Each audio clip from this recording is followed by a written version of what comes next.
Hello guys, this is Dark Fox Sage 2 and we are back with our new fanfic, which is What If Sasuke Gave His Sharingan to Naruto Before Dying Part 1. And if you enjoy this fanfic, then please press the like button and please subscribe to the channel. It motivates me to upload more fanfic like these for you all. Now let's start the fanfiction. At first glance nothing seemed to be amiss in Nami no Kuni. The morning fog was rolling through and everything was peaceful except for the clanging from Tazuna's bridge. However, if someone happened to look underneath it would become obvious that it wasn't an average morning. The fog at sunrise, which usually added a surreal quality to the morning, was thick and oppressive, making it hard to breathe. On top of that, the mist was like being in a whiteout. People taking their morning walks or doing errands found themselves lost and were unable to see beyond their noses, and even though mornings were usually the most peaceful time of the day, it was far too quiet on the coastline.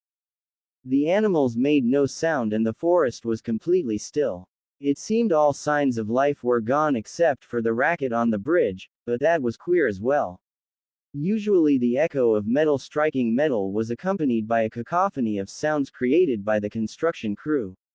No sounds other than the cold ringing of steel was heard, creating a deadly harmony that periodically broke the stillness of that eerie morning.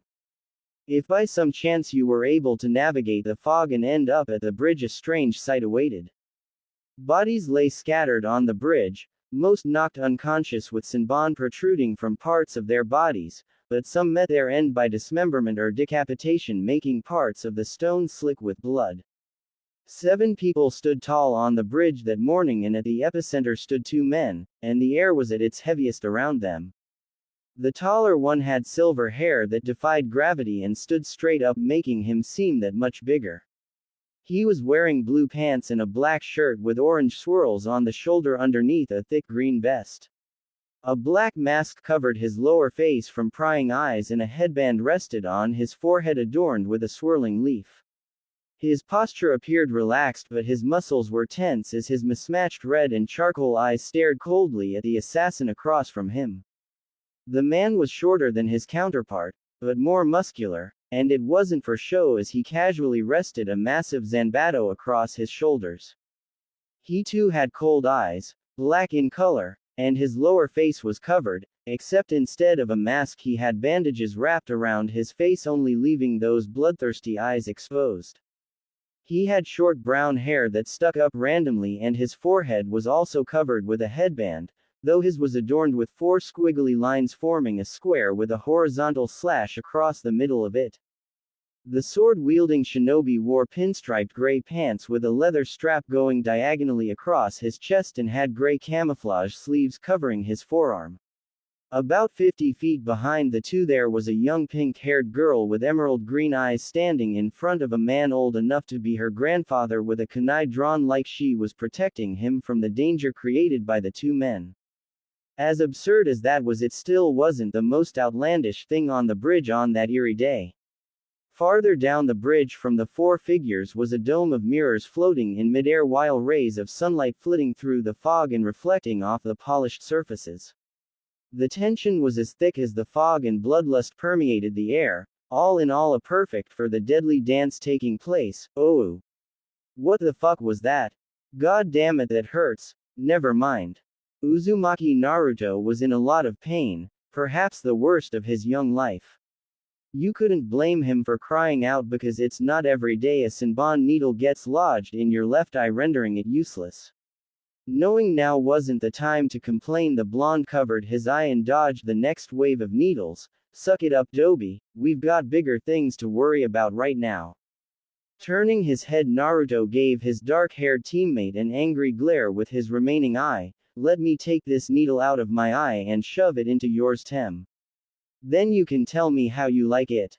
The scoffing black-haired youth tried to dodge the next barrage of needles and block as many as he could, though many still managed to get through his guard and pierced his body, though none hit a vital point.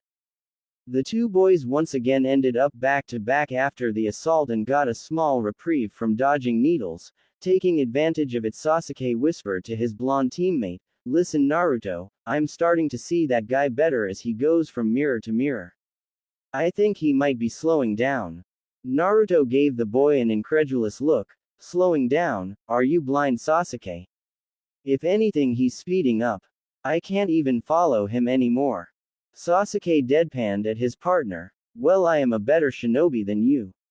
That's probably why. Deciding now was the perfect time to take advantage of one of life's little pleasures. Sasuke took a moment to enjoy the sound of Naruto's teeth grinding in annoyance, or it might be because you just lost one of your eyes, idiot. Just shut up and distract him. Seeing there was nothing to be gained from arguing with Sasuke, the blonde shrugged and made his trademark seal, Kage Bunshin no Jutsu. Instantly the dome was filled with a sea of yellow and orange. Their battle cry broke the stillness of the air, and the mob of clones rushed towards the gaps in the mirrors trying to escape the death trap. They were dispelled in seconds, leaving nothing but wisps of smoke before the hunter was once again in all the mirrors surrounding the duo. Such tricks will not work on me.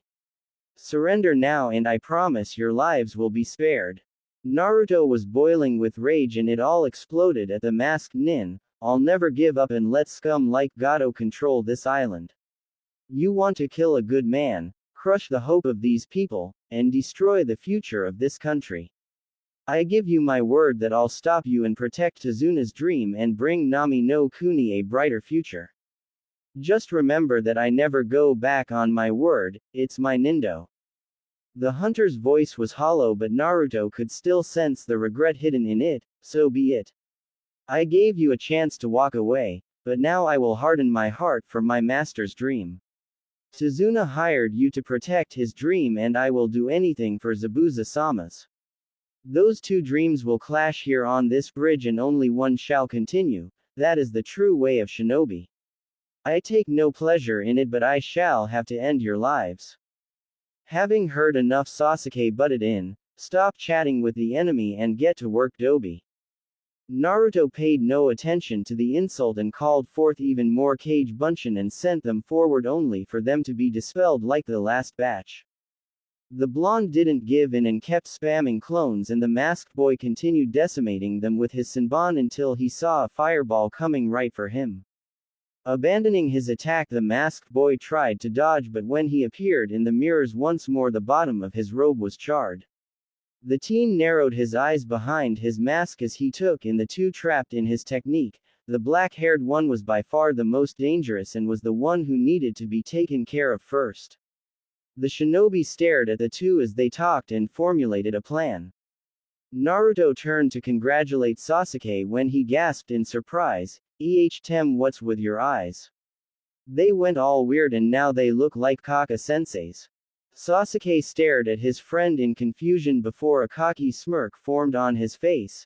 HMPH, I just unlocked the Sharingan, now this battle is over. Naruto felt his hope returning and with it came energy. Good, you better get him this time, bastard, unless those eyes aren't all they're cracked up to be. Turning away from Sasuke, before he could take in what had to be a priceless expression, Naruto called forth a veritable army of clones, but they were taken out in an instant, leaving behind a thick cloud of smoke. Usually the boy would retreat to his mirrors after, but this time a wave of Senbon burst through the smoke coming straight at Naruto. Knowing there was no way he could react in time, the boy closed his eyes and waited for the end.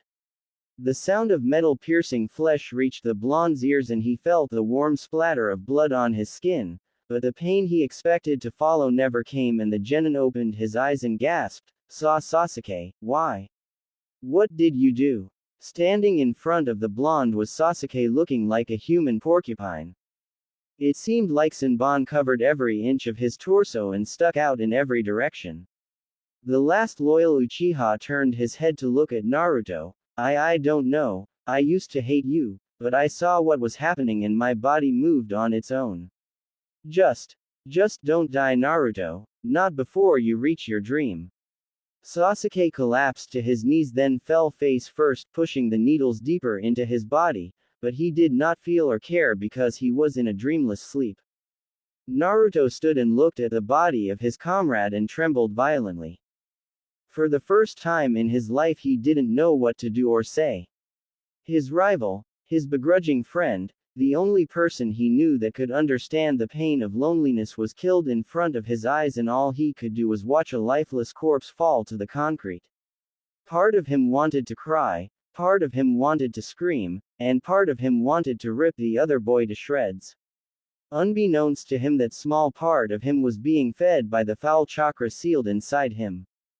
The genin kept shaking and started to embrace his growing rage and hatred as red chakra exploded out from his body, and the blonde felt a rush of euphoria while the others on the bridge were almost overcome by an animalistic bloodlust. The needles were pushed from his body and his wounds healed as Naruto rose to his feet with a maelstrom of red chakra surrounding him.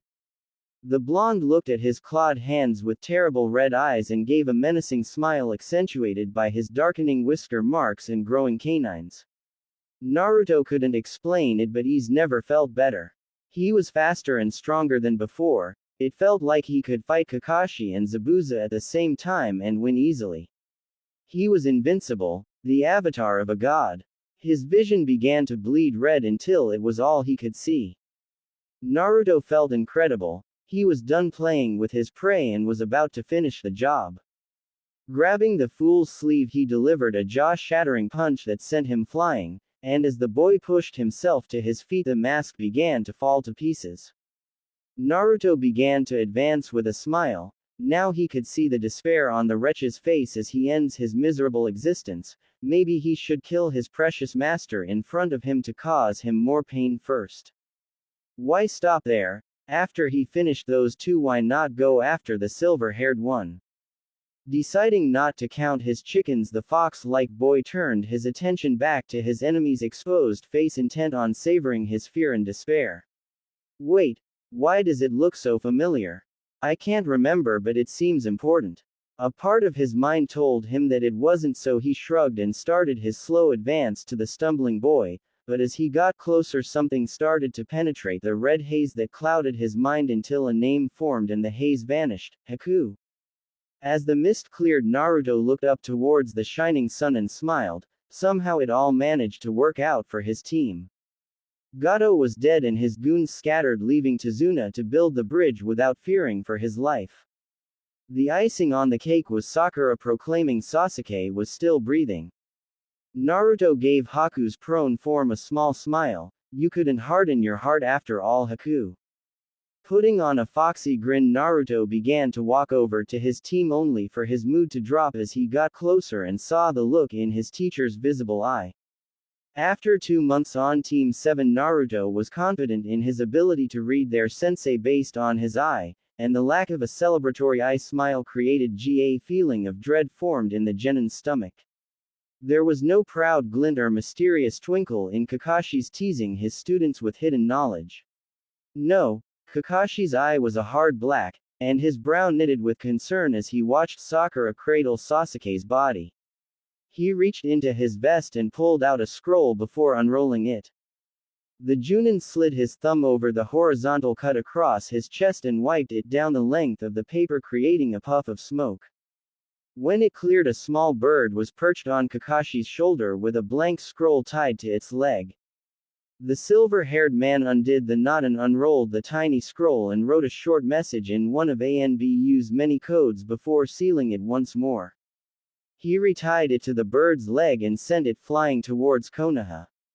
Once the bird was no longer visible, Kakashi turned around and let out a long sigh. Sasuke is in a near-death state like Zabuza after our first fight. The copy nin hesitated and looked like he was thinking on what to say, and Naruto got the feeling he didn't want to hear it. None of Sasuke's vital points were hit, but when he collapsed, the Senbon were pushed deeper into his body and some pierced his stomach and intestines. If it doesn't get treated quickly, Sasuke will get an infection and most likely die. Sakura stared at her sensei in disbelief. Then we're going back to Konoha, right, sensei? Kakashi could only let out another sigh. Unfortunately, that would only make things worse. Sakura. Moving him too much will cause more fluids to leak out and worsen his condition, which is why I sent that message to Konoha requesting medics to come to our location. Now let's make a stretcher and carefully move Sasuke's back to Tazuna's. Naruto looked over his shoulder at the bodies of Zabuza and Haku as they lay next to one another. Sensei, after we make the stretcher, can I send some shadow clones back with you? I want to bury Zabuza and Haku. His sensei managed a small smile. Sure, Naruto, but first get some sturdy branches. I have some rope and canvas, so when you get back we'll make that stretcher. After Naruto returned from his impromptu burial, Kakashi set out claiming he had some loose ends to tie up. He returned a couple hours later and Team 7 started playing the waiting game. Kakashi assured his two conscious students that it wouldn't take more than 2 days for Shinobi to arrive from Konohagakure, but it was the third day and the sun was getting lower in the sky and everybody was worrying about Sasuke. Naruto tried to train but his heart wasn't in it and he was just going through the motions. What would motivate him if Sasuke? He was waiting for the day that the Uchiha would acknowledge him as an equal, but he was worrying that it might never come. Eventually he stopped his half-hearted attempts at training and was now trying to distract himself by playing solitaire at the dining room table. Kakashi took one of the chairs from the table and sat in the corner of the room with his nose buried in the infamous orange book. However, if someone paid close enough attention to the Junin, they would see that he hadn't turned a page in almost a half hour. Sakura was taking it the worst though. She didn't eat at all the first day and only ate the second because her blonde teammate threatened to force-feed her using his own mouth. She also barely slept, and even Naruto, who harbored a huge crush on her, would be hard-pressed to say she looked good. The only time she spent away from Sasuke was when it was her turn to guard the house in case any bandits came looking for revenge. A knock on the door broke everyone out of their melancholy, and before Naruto could even respond, Sakura was at the door with a hopeful look on her tired face. The portal opened and behind it were two men wearing the standard yellow medical nin suit. One had blue hair and green eyes and the other had silver hair with glasses. Naruto arrived just in time to hear Kakashi say, "You're late, Yakushi-san." The silver-haired medic stopped fiddling with his pouch and looked up into Kakashi's lone eye. "I never thought I'd hear that from the legendary Kakashi." Seeing his attempt at levity wasn't appreciated, he coughed into his hand. "Right, well, all the scheduled boats didn't show up at port, so we had to make our own and row until we reached the bridge. But we're here now, so please show us to the patient." Kakashi turned to face his female student. "Please show them to Sasuke's room, Sakura." The pinkett nodded her head and quickly led the two healers to her injured teammate before coming back downstairs to join the rest of her team, and they waited in silence for any news. Kakashi abruptly awoke when he heard footsteps coming down the stairs and looked to see Naruto and Sakura asleep on the couch cheek to cheek. He glanced outside to see the moon was out and the stars were shining bright before he looked back to the stairway to see the silver-haired medic coming down the stairs. Kakashi woke his students up while scrutinizing the man's face, trying to find out what happened, but all he got was a wave indicating they should follow and a blank face. If there was one thing medics were good at, it was poker, well, except Tsunade. Knowing there was nothing left to do but go upstairs and find out what happened, Kakashi led his students up the stairs. They arrived in Sasuke's room to see that he was still asleep, as well as the blue-haired medic, which was worrying to the Junin. He didn't think the procedure would be that difficult and extensive. Looking towards the silver-haired nin, Kakashi bit the bullet. "Well, doc." The eldest Yakushi sighed and faced the gloomy team. If Tsunade-sama's policy of a medic nin per team was implemented, a tragedy could have been averted. Even if we arrived early yesterday, the chances of his survival would have been slim. There was too much stomach acid leaking out. We used all our chakra and ate as many soldier pills as we could without damaging our networks, but the infection would barely respond and it is too late for antibiotics. His organs are slowly failing and his body is shutting down. We put him under for the procedure, and we'll put him to sleep after you talk to him to make it as comfortable as possible. In my estimate, he won't make it past noon tomorrow." He bent down and woke up his partner and handed Kakashi a syringe. "He should be waking up any minute, so when you're done talking, inject this into one of his veins and he'll go to sleep. I'm sorry." The two closed the door behind them and waited downstairs for Team 7. As their footsteps faded, Kakashi looked at his two students. Naruto was staring at the floorboards, making it impossible to see his reaction, but Kakashi was an expert at reading body language and he could tell the blonde was in the process of blaming himself. After all, he did the same thing when Obito died. Sakura, however, made no move to hide her tears and she let the salty streams cascade down her face and drop to the floor. Yes, it was Sakura he was most worried about. Everything he saw up to this point indicated she was in the program for Sasuke and this might break her for good. It was then Kakashi realized that his students needed to learn the hard lessons now, to get their fairytale view of the world broken and leave their innocence behind if there was any left after this. This is the life of a shinobi. Every time we go on a mission you put your lives on the line. We are tools used to complete missions for the good of the village. I wish I could say this will be the last time you will lose a friend or teammate, but I won't lie. I have had to bury many of my friends and family members over the years and it never gets easier. That is why shinobi must not show emotions. Sakura seemed to take it well enough, or she couldn't get any more upset than she was now, but Kakashi could feel Naruto's anger rising. That's bullshit, sensei. Shinobi aren't tools. We're human beings and people might look at us like that, but it doesn't make us what they think we are. I'll never embrace that. Maybe more of my friends will die, but it won't be because they were disposable. If that's the way the shinobi world is, then I'll change it. Kakashi was proud of Naruto's resolve and could only smile at his blonde student until he heard a weak groan. Shut up, Dobi. Sasuke didn't know what to say when he looked up at the other members of Team 7. He wasn't very good expressing himself before the massacre and it only got worse after, and the painkillers weren't exactly helping his cause. Ever since the person he loved most in the world took everything away from him, Sasuke rejected the world at large and put all his effort and emotion into destroying that man, but these last 2 months were different. He found himself smiling and having fun for the first time since before the massacre. Sasuke woke up looking forward to the team meetings. Even though Kakashi would be late, Naruto would be Naruto, and Sakura would constantly pester him, and he didn't really mind it anymore even if he pretended to be annoyed. 3 of the strangest people he knew wormed their way into his icy heart and became his new family, but he was going to lose this one too. The tear-streaked face of his fellow genin and the solemn face on his sensei made Sasuke uncomfortable and he blurted out the first thing that came to mind, "I know I'm dying." Sakura cried harder when he said that, and drops of blood pooled at Naruto's feet as they fell from his hands. Damn painkillers. I know that I won't make it past tomorrow, but I don't regret doing what I did. I wanted to protect all of you. If I didn't, I would be no different than him. The raven-haired genuine paused for several moments to regain his composure before continuing. I'm just glad that I can see you all before I go and say goodbye. I know that I'm not the nicest guy around and I can be very arrogant and inconsiderate. The raven-haired teen smirked at Naruto's snort, but he did not let it bait him. I've been alone for so long and kept the world at arm's length after my brother killed my family, but I couldn't keep you guys out no matter how hard I tried.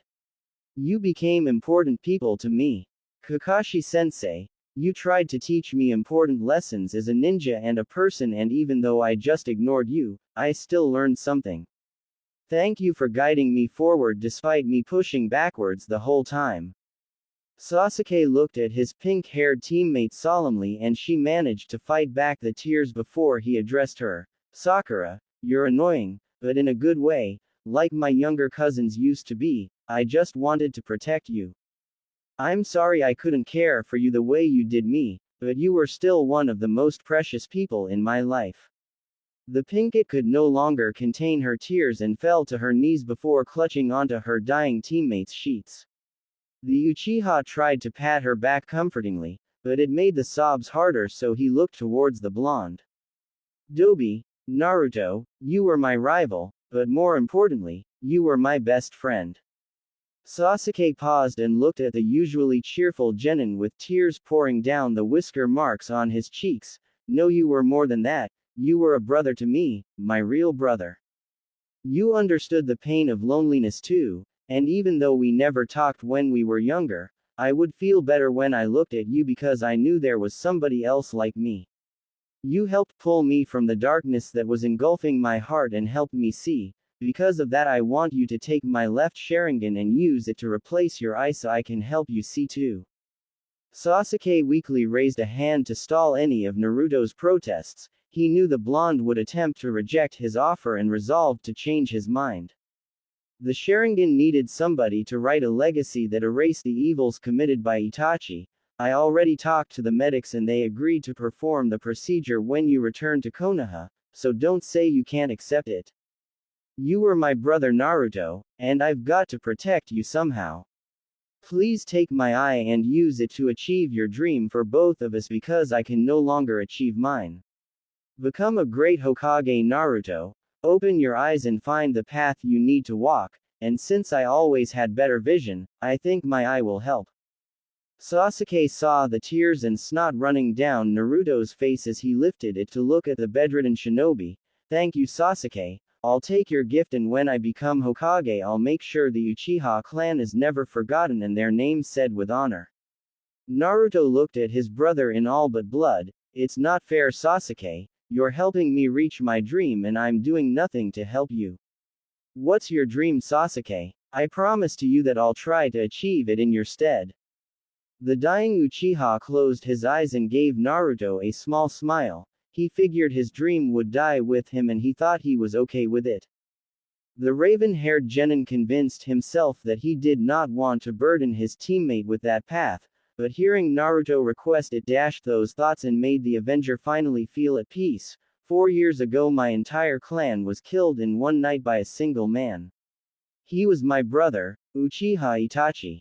I vowed that I would avenge the Uchiha clan and restore it to honor. But be warned Naruto, he is incredibly strong. The Uzumaki's eyes hardened and he thumped his chest with his fist. Sasuke, I am giving you the promise of my lifetime. I will find and kill Uchiha Itachi and restore your clan's honor, or die trying. The youngest surviving Uchiha wouldn't admit this for the rest of his short life or to anyone in the afterlife, but he was in awe of Naruto at that moment. The usually goofy blonde's lone blue eye was steel and his voice hard and full of conviction. Sasuke had confidence that he would somehow be able to defeat that murderer. He was looking for the words to express himself but Naruto decided to continue. Sasuke, you were the person I admired and respected most. I wanted for you to acknowledge me as an equal. You were the reason I pushed myself so hard since becoming a genin. I'll never forget you and always uphold your honor. I swear my descendants will always remember you and your sacrifice. Sasuke's eyelids were drooping and he felt his consciousness slipping away, but he managed to smile and say one last thing before darkness overtook his vision for the final time. You sure are Adobe Naruto, I acknowledged you a long time ago. Kakashi gave Sasuke the drug to ensure he would not wake up in pain before gently grabbing his students' shoulders to lead them out of Sasuke's room. Once they were outside he freed up his hands so he could try to enjoy his copy of Ika Ika, signed by Jiraiya-sama himself. Raising the book up to his face Kakashi got ready to address his remaining 2 students. Is this how you felt when Obito died Minato-sensei? Get some rest you two because we'll be returning to Konoha tomorrow after lunch. The mission was bumped up to A rank, but I was talking with Tazuna and he thinks you guys deserve more so on top of the pay you will receive from the village, you shall also receive pay for 2 solo S-class missions. His most adorable and intelligent little genin interrupted him, but sensei, how will they pay? Tazuna said the entire village could barely afford a C-rank mission when we started. Kakashi smiled for the benefit of his students. Ah, that was over a week ago Sakura-chan. Relying on outdated information can be fatal to a shinobi. After the ordeal on the bridge I sent some of my nin dogs to follow the trail Gato and his thugs left behind, and I went to his mansion and cleaned it out before they could. All the money and other liquid funds were given to the people of Nami, minus the pay in your hands. I also managed to gain the codes for his illegitimate bank accounts and sent those back to the village, and most important of all, I managed to find a large amount of information on Gato's more illicit business, some in Hai no Kuni. Now go to bed because we have a lot of running to do tomorrow. I'll teach you how to use the tree climbing method to hop through trees easier. Naruto and Sakura trudged to their room as Kakashi put his spare hand into his pouch to fiddle with the bell he used on the day Team 7 became his responsibility, and while he walked to his own room, Obito's eyes shed tears for his fallen family from behind the Hittite 8. Team 7 stood at the bridge and waved farewell to the people of Nami no Kuni as they cheered in gratitude, but their smiles didn't reach their eyes and were for the benefit of the people as they were hurting on the inside because of Sasuke's death. The medics came to them before they left saying the operation was a success and Naruto could receive the eye as soon as he came back to the village. Inari burst through the crowd with tears streaming down his face. Make sure you come back and visit when I'm bigger. I want to hear all about your adventures, Naruto Nichan. Naruto looked at the young boy with watery eyes of his own. I will, as long as you grow up into someone that protects his precious people instead of a whiny brat. Naruto didn't wait for Inari's answer and turned around to catch up with the retreating forms of his teammates. Naruto felt bad, but he was lying to Inari because none of the members of Team 7 would return to this tragic place. Kakashi hated this feeling, and it seemed he experienced it all too often. Losing a comrade, even one that not well known, was a terrible thing to experience. The pain of losing a treasured student was only magnified by the guilt of failing as a sensei, and to top it all off, he let the last of Obito's kin die despite receiving his friend's Sharingan to protect his comrades. Kakashi looked back at his students with a regretful eye, focusing on the sullen face of Naruto, and the scarecrow made a silent vow right then to protect the legacy of his sensei and prepare him for the challenges ahead. The copy ninja would protect and prepare his students with all his formidable power. The enormous gates of Konoha came into view and Kakashi looked at his students for what seemed like the millionth time. Naruto had the same look on his face that he had for the whole trip. His head was slightly bowed and his lips were pushed together into a thin line. It was strange to see someone so bright and cheerful acting so withdrawn and pensive. Sakura looked like her world was crushed. His shoulders were slumped like the world collapsed onto her back and she had to carry it, and though she sniffled occasionally, the girl didn't shed a tear the whole way back, and in some strange twisted way Kakashi was proud of her. They traveled in uncomfortable silence, and as the massive gates came closer Kakashi stalled to prolong their trip. Entering the gates would make it all too real for his students, and that was something he learned from personal experience. Slowly the downtrodden team entered the gates, one man short. Team 7 entered the bright village of Konoha grieving for their fallen brother. It was a spacious office. Fine oak walls, made from some of the finest trees grown by the Shodaime, were adorned with 3 pictures. 2 were of his sensei and predecessors, and 1 was of his short-lived successor. There used to be a picture of a younger Sarutobi up there too, but he had it taken down shortly after retaking the office. Looking at that picture made the Hokage feel his age. He almost removed the picture of the Yondaime as well because looking at it made the Sandaime wish he sacrificed himself for the ceiling. Minato was one of the most talented shinobi that he had the privilege of seeing. His will of fire was slowly stoked into an inferno, and like too many great men it was snuffed out before its time. The man hadn't reached his peak, but his name was already whispered in the same sentence as legends like Hashirama and Madara, 2 of the strongest shinobi to ever exist. The noble man sacrificed his life and his son's future to save the village from the Kyuubi's wrath, and gazing upon the very boy that helped his father save the village, the Sandaime Hokage felt the burden of his lofty position, though he could never show it.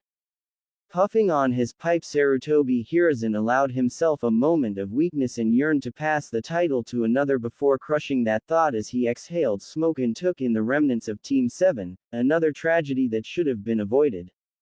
Kakashi, please explain your reason for continuing the mission after discovering the client lied about the difficulty. The legendary Junin flinched at his leader's sharp gaze before answering. Tazuna was a good man trying to save an entire country from a bleak future, Hokage-sama. Wasn't it your own sensei who said, "To abandon your duty is not courageous and below courage there is nothing"? Hiruzen acknowledged the point with a nod. I would expect no less from a student of the Yondaime Hokage, but it seems you forgot your real duty, Kakashi. You had green genin who had never seen real combat before. The purpose of C-rank missions is to gradually introduce live combat to genin starting at the level of common thieves. It was not responsible to baptize them in blood. The real duty you should have been paying attention to was your duty as a sensei, to guide and protect the students. The Sandaime felt like he was kicking a depressed puppy, though he knew that Kakashi needed to hear it. The Junin appeared to deflate at the rebuke, but it seemed like the man gathered himself quickly. I knew that a Junin would be coming after the first failed attempt, but I'm confident in my ability to protect my students. They are strong and their teamwork was solid. It was Naruto and Sasuke's combined effort that allowed me to defeat Zabuza the first time. Also, Sasuke did not die in combat, but I do not blame the medics. After Gato's death, his shipping company fell apart and no boats left or entered Nami no Kuni, so they were delayed and had to build a raft. He was another victim of circumstance. Puffing on his pipe once more, Sandaime took another good look at Team 7. Naruto was a fighter to his core. It may take time, but the boy would bounce back eventually. He had been doing it all his life. Sarutobi would smoke poison ivy if this did not drive the boy to get stronger. Sakura was trying her best to suppress her emotions like the shinobi code commanded, but he was the legendary professor, the Hokage of Konohagakure. No genin was able to conceal their emotions from his piercing gaze, not even young Naruto, though the boy still thought he could. Hiruzen could see the sadness rolling off her slender frame and it made his heart ache. No child should have to feel pain like that. After contemplating his options, the Sandaime decided, Team 7 will have 2 weeks of paid leave, and then another 2 of rehabilitation duty, which will consist of a smaller pension supplemented by D-rank missions performed by the 3-man squad. During the month I will look for a suitable replacement to add to your squad. Dismissed. Sakura was never more relieved to leave the Hokage's office. She felt the grief rising even as she followed her sensei, and the Pinkett tried to crush it, reminding herself for the 100th time in the last 10 minutes that shinobi have no emotions. No matter how hard she tried, the hidden feelings were simmering in her chest and Sakura didn't know how much longer she could contain it. Her sensei called for a stop and Sakura complied, trying to forget anything about Uchiha Sasuke for just 1 second. Their sensei put away his dirty orange book and faced his 2 students. Sasuke's funeral is in 1 week, so I'll give you guys the week off. You may train on your own or seek me out for advice if you want, but the day after the funeral I want you both to meet me at Training Ground 5 at 9 a.m. Dismissed. Hearing about Sasuke's funeral was too much and Sakura left hurriedly when he was finished talking. The slow simmering turned into a full-blown boil and Sakura couldn't keep her sadness contained. She needed to get home now. The Pinkett took off running, and as she turned a corner she ran right into her sensei, though he didn't seem too fazed by it. He flipped his book closed and kneeled down so he was eye level with the girl and put a comforting hand on her shoulder. I remember the first day we met, Sakura. You didn't voice your dream, but from the way you looked at Sasuke it became quite apparent what it was. I know that you had a crush on him, and that's fine. I'm glad you have enough normality in your life to have a crush. However, if the sole reason you became a shinobi was to get close to Sasuke, then you should withdraw from the program. Sakura looked anywhere but her sensei's charcoal eye as tears leaked out of her jade ones. You have a lot of potential, Sakura, but you need to train and put effort in to bring it out and become the exceptional kunoichi I know you can be. The ninja world is not a fairy tale and I don't want to see you get hurt or killed because you didn't take your training seriously.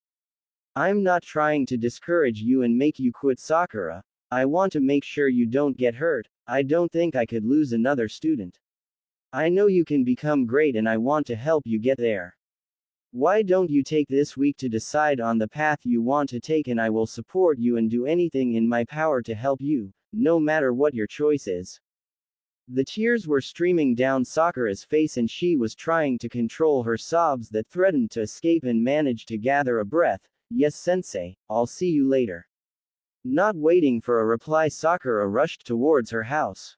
Sakura sighed in relief once the door closed. The Pinkett couldn't remember the last time she was this happy to be home and just looked around her house trying to soak up the warm atmosphere. The red carpet was threadbare, her maroon couch was torn and tattered in places, the table was dinged and dented, and their chair was permanently stuck in the reclined position. In some areas on the wall the paint was peeling and the floor was scratched beyond repair. But her and her mother lived here together, so despite the worn and shabby look, the house gave off a warm and comforting vibe to the distraught girl. Her mother must have been working because she would have glomped Sakura as soon as she walked in the door, even if she was asleep in her room. The woman may have only been a civilian, but when it came to her daughter she was deadlier than most shinobi.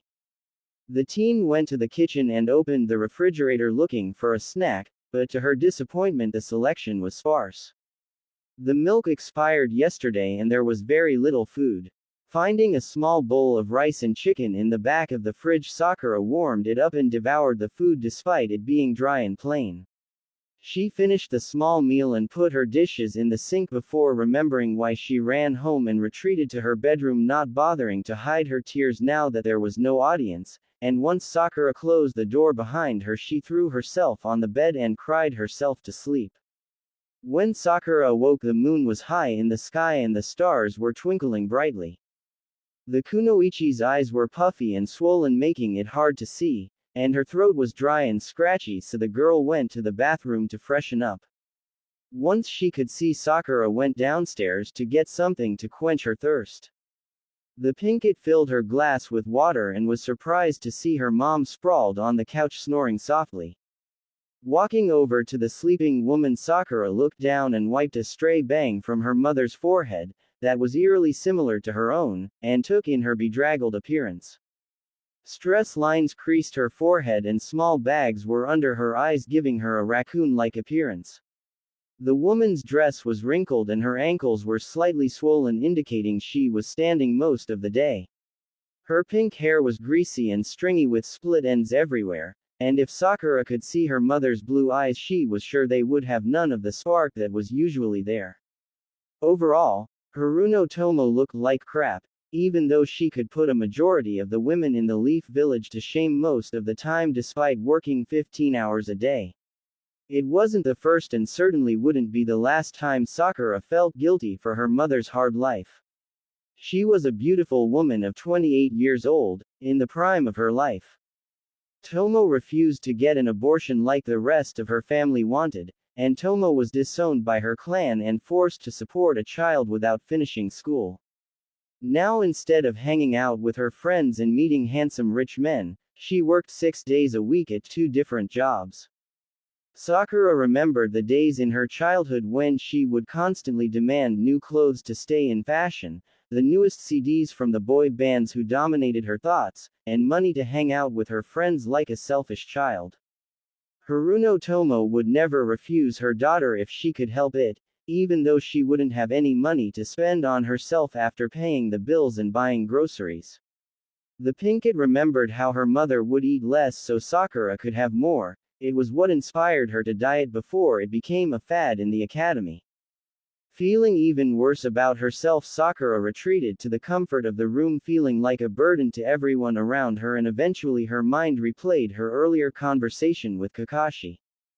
Kaka-sensei was right, I didn't take my training seriously. I just wanted Sasuke to rescue me, fall for my charms, and then marry me so we could live happily ever after with Naruto as our manservant. Instead, I was just deadweight and let my team down. If I tried, maybe I could have helped Naruto and Sasuke, maybe Sasuke would be alive. Sakura broke off of the depressing what-if thoughts, remembering how Iruka used to say that some shinobi drove themselves crazy thinking what-ifs and maybes. Did she really join the academy just to pursue Sasuke? Was she really that selfish and foolish? Why did I want to become a ninja? Why did I like Sasuke? The questions continued to swirl in Sakura's head as she drifted off to sleep. Flashback. It was a cold November day and a young Sakura shivered and huddled closer to her mother. Even though it rarely snowed in Hai no Kuni, the winter months chilled people to the bones. Haruno Tomo was wearing an old green cotton sweater with patches that looked newer than others while her long pink hair cascaded down her back in a ponytail. Sakura loved her mother greatly and was incredibly happy that she had her mother's pink hair. She had never seen another person with pink hair, not even her family that she only saw in photos. It was something special that linked mother and daughter. Tomo let go of young Sakura's hand to look at something in a stand. Looking around, Sakura saw a small red ball sitting abandoned near a trash can. The girl ran excitedly to the ball, hoping she could keep it and add it to her meager toy collection. Her mom couldn't even say no because she found it. The girl picked up the ball and turned around, but she did not see her mother. The girl's sharp eyes began scanning the crowd, and after seeing a flash of pink, the small child darted through the crowd. Sakura was so focused on her mother's hair that she didn't even notice the tree trunk-like legs in her waist as she plowed right into them and fell onto her butt. Looking up, she saw a tall man with black hair and brown eyes wearing a blue headband with a plate on it. He looked down at Sakura and his eyes softened. "Are you alright, little girl?" Sakura glanced up at the giant while wondering what to do. He seemed nice enough, but her mother always said not to talk to strangers. He laughed when she looked around shyly and Sakura caught a glimpse of what was in his hand. He had a large roll of ryu tucked in his fingers and it was more money than Sakura has ever seen. It had to be like a bajillion ryu, maybe more. Suddenly Tomo's musical voice reached Sakura's ears. "Sakura-chan, you made me worried sick. How many times have I told you not to do that?" Not waiting for a response to her rhetorical question, she bowed to the giant. "Thank you, Shinobi-san." Sakura gasped. So that was a ninja. Sakura had heard about the legendary warriors that protected their village. They could walk up walls, breathe fire, disappear, and do all sorts of super cool things. Sakura looked down at her red ball and back at the shinobi's hand stuffed with money, and something in her mind clicked. If she became a ninja, she could make tons of money and buy all the toys she wanted and buy toys for her mom too, even though she'd have to get Sakura's permission first. The scene faded and the younger Sakura was in the park with Ino enjoying a nice day when their friendship was still strong. No, Sakura, if you twist them like that they'll come loose. Sakura laughed when Ino grabbed the daisy chain and showed her the proper way once more while scolding her. Honestly, Sakura, you're super smart and remember everything, but can't do something simple like this. The pinkett stuck out her tongue and pulled down the skin under her eye. Even you say I'm smart, so it must be your bad teaching. Ino gave Sakura a furious look before a devious smirk formed on her face and she tackled her friend to the ground and began viciously tickling her sides, starting an epic tickle fight. Eventually they both gave up when they lost their breath and flopped into the soft grass looking up at the clouds like a Nara. Hey Ino, do you think I could sleep over tonight? Ino, are you even listening to me? Sakura sat up when she heard a wistful moan and saw Ino was already sitting and looking dreamily at a black-haired boy around their age wearing a navy blue shirt and white shorts. Who are you looking at, Ino? The blonde managed to break off her stare to give Sakura the you stupid look. That's Uchiha Sasuke. He's the youngest son of the Uchiha clan head, and the cutest boy in the village. People also say he's a genius and will be the strongest ninja from our generation. He's pretty much the prince of Konoha, and when I marry him I'll be the princess. Ino gave another sigh and her eyes glazed over as she went back into her dreamland, leaving Sakura to ponder. If Sasuke was in a famous clan and the prince of Konoha and she was his girlfriend, the princess of Konoha, she can take care of mom. Sakura vowed to make Sasuke hers and hoped Ino wouldn't be too mad at her after. Dream sequence end. Sakura once again woke with a start, except this time the sun was shining and when she looked at the clock it read 11 a.m. The Pinkett groaned and shoved her head under her pillow as her weird dreams came back to her, and it looks like she was a gold digger. She was chasing after the dreamboat of Konoha for his money, although somewhere along the way she lost sight of that and just pursued Sasuke because Sakura really couldn't think of a reason, probably because she wanted to fit in and every girl was doing it at that point. The Pinkett pushed those thoughts aside and decided it was time to stop dwelling on the past, start living in the present, and look towards the future. She was hit by a strange urge and grabbed an elastic before putting her hair in a ponytail with the band at the nape of her neck and taking out one of her rarely used kunai. Sakura sliced it off just above the elastic and held her locks of hair proudly in front of her as she stared hard at her reflection in the mirror, ready to change it. I promise on my hair that I'll turn over a new leaf and become a proud kunoichi so I can give my mom a better life like she deserves. As the small rush of adrenaline died down, Sakura couldn't help but laugh. Ha, I sounded like Naruto there. Sakura threw her hair in the trash and stared at herself with confidence. She found her resolve. Naruto shivered as he walked towards the hospital in the early morning and a cold breeze blew through the streets. The sun was just peeking over the Hokage monument and it lit the village with a beautiful orange glow, giving the city a surreal appearance. Today was the day he would receive Sasuke's eye in place of his blind one. Kakashi wished him luck the night before and said he would visit after surgery and tell Sakura he would be going under today.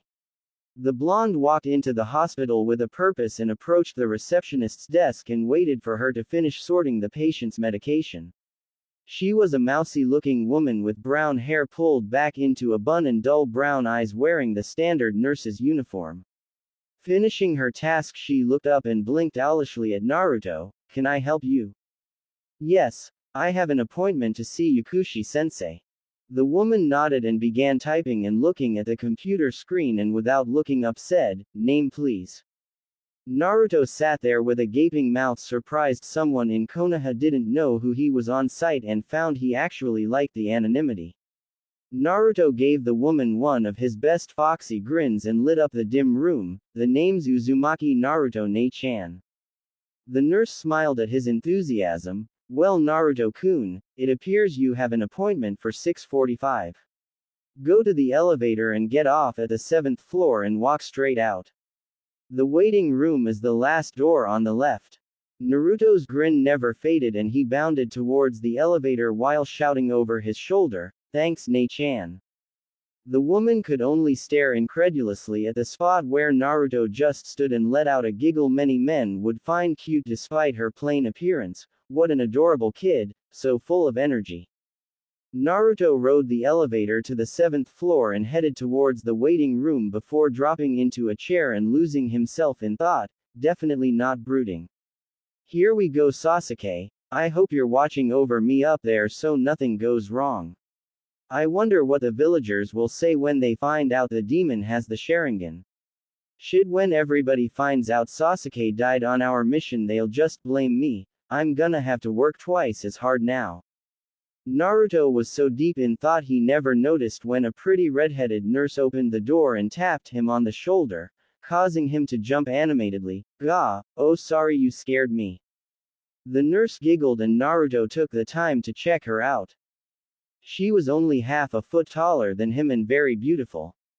Red hair cascaded down her back, stopping just below her shoulder blades. It was curly like the pretty sensei of Team 8 and it framed her slender face perfectly. She had almond-shaped green eyes with puffy lips and a small button nose, and despite her stature she was very curvaceous, matching the proportions of his sexy jutsu perfectly. She held a chart under her bust before leaning forward slightly and Naruto tried to keep his eyes up. Hello Uzumaki-san, my name is Aiko and we need to prep you for surgery, so please follow me. Naruto stripped down and changed into the hospital gown they provided, then laid on the bed and allowed Aiko to put the IV into his arm before leaving. Now the genin was waiting for the doctor anxiously as he fiddled with the ties on his gown. Naruto was nervous as he sat there. This wasn't something he could face head on and get by on guts. He had no control over what happened, and that scared the boy. Suddenly the door creaked open and the doctor stepped in, followed by a teen several years older than Naruto, and the blonde swallowed his fear, preparing to get it over with. Both had the same silver hair and glasses, but the similarities ended there. The man's face was rounder and he had a friendly smile with cheery reddish-brown eyes. The boy's face was more sharp and angular, and though he too had a smile, it didn't quite reach his charcoal eyes or match the warmth of the elders. The man stopped at the foot of Naruto's bed and grabbed the clipboard hanging there before scanning it. "Hello Naruto-kun, it's good to see you again. In case you didn't remember, my name is Yakushi Endo and this is my adopted son Kabuto, who is here to observe if that's okay with you." Naruto fought down the pang of jealousy after hearing the boy was adopted and nodded. The silver-haired boy gave a slight bow. "Thank you for allowing me to observe Uzumaki-san." Naruto sheepishly scratched the back of his head, embarrassed that he hated the boy right after meeting him. No, just Naruto is fine, Kabuto."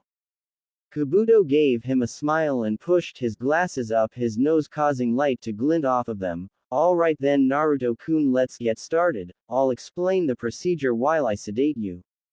The boy injected a syringe into his arm, causing him to go numb before injecting something in the IV, making Naruto feel loopy almost immediately. "My father will slow down the communications between you neurons and eyeball with a seal and then disconnect the eyeball from the nerve endings in the socket when they are done." Kabuto's voice was beginning to fade as Naruto looked at the bright fluorescent lights. After that he will stimulate the nerve endings, keeping them active while stimulating the receptors of the donor eye. When both are firing at similar rates, he will insert the eye into the socket and encourage your neurons and the receptors to bond. The seal will begin weakening about 6 hours after surgery, after the eyeball and nerves have a good connection, and fade completely 6 to 8 days after the surgery once the connections are stable. The last thing Naruto saw was Kabuto leaning over him with a reassuring smile as he strapped a face mask over Naruto's mouth, but the blonde still felt his confidence fading. "Count backwards from 100 with deep breaths between every number." Naruto could barely hear anything Kabuto said as blackness began overtaking his vision, but Uzumaki Naruto never gave up. 100, 99, 98, 97, 96, 90. The sun shone into Naruto's eye when he opened it, causing him to shut it once more and groan. He was groggy and had trouble moving his body, but managed to reach his hand up and feel the bandages around his eye. The surgery was a success. "Okay Sasuke, I'll honor your sacrifice and fulfill both of our dreams. Thank you for this eye. Team 7 is my family too, and I'll protect them for the both of us." Naruto was broken from his thoughts by the lazy drawl of his sensei. "Hey Naruto, good to see you're up. The surgery was a success and in a week's time you'll have a fully functioning Sharingan." Naruto rubbed his lone eye and focused in on the lanky form of his sensei. "Kakashi-sensei, what are you doing here?" Kakashi walked up to Naruto and smiled at his blonde student over his naughty orange book. "A sensei can't visit one of his cute students if they're in the hospital." Anime tears streamed down the left side of his face as he rubbed his left eye with his free hand. "Or is it you don't like your poor old sensei anymore and don't want him bothering you?" Naruto let out a weak chuckle as he stared at the masked face of his teacher. "No sensei, that's not it. I was wondering why you were here when I was sleeping. I thought you couldn't visit people when they're unconscious. You weren't perving on the nurses, were you?" Kakashi gave a lazy laugh. "That's a good one Naruto. More like they perv on me. That's why I snuck in the window to check on you before visiting hours began and I got molested." Naruto's sweat dropped at his sensei's antics before sitting up straight. "I was serious yesterday Kaka-sensei. I'll train harder than I ever have in my whole life, so please teach me this month so I can protect my precious people." Kakashi lowered his book, revealing his penetrating stare, which Naruto returned with his icy blue eye. Kakashi's eye scanned Naruto before he abruptly smiled once more. Okay, but I'm not just going to hand over jutsu. You have to work hard and do it the right way. First we'll improve your basic skill set, and I'll reward you with jutsu if you surpass my expectations. Be at training ground 11 at 8 tomorrow morning, since I'm assuming you'll be released tonight. Now get your rest because the drugs are still in your system, and sleep well tonight because I promise you'll need it. Kakashi stood and left through the window, but Naruto could have swore he heard something about proud fathers. Dismissing it as the drugs, Naruto let his eyes droop and he succumbed to unconsciousness once more. Naruto awoke 2 hours later to pink. Blinking his haze out of his eyes, he got a clear view of his bubble-gum-haired crush. Sakura-chan, you came to visit me. That makes me so happy. It appeared Sakura wasn't paying attention because his voice caused the kunoichi to jump to her feet in surprise. She shook the thoughts from her head and gave Naruto a smile. Of course I did, we're teammates after all.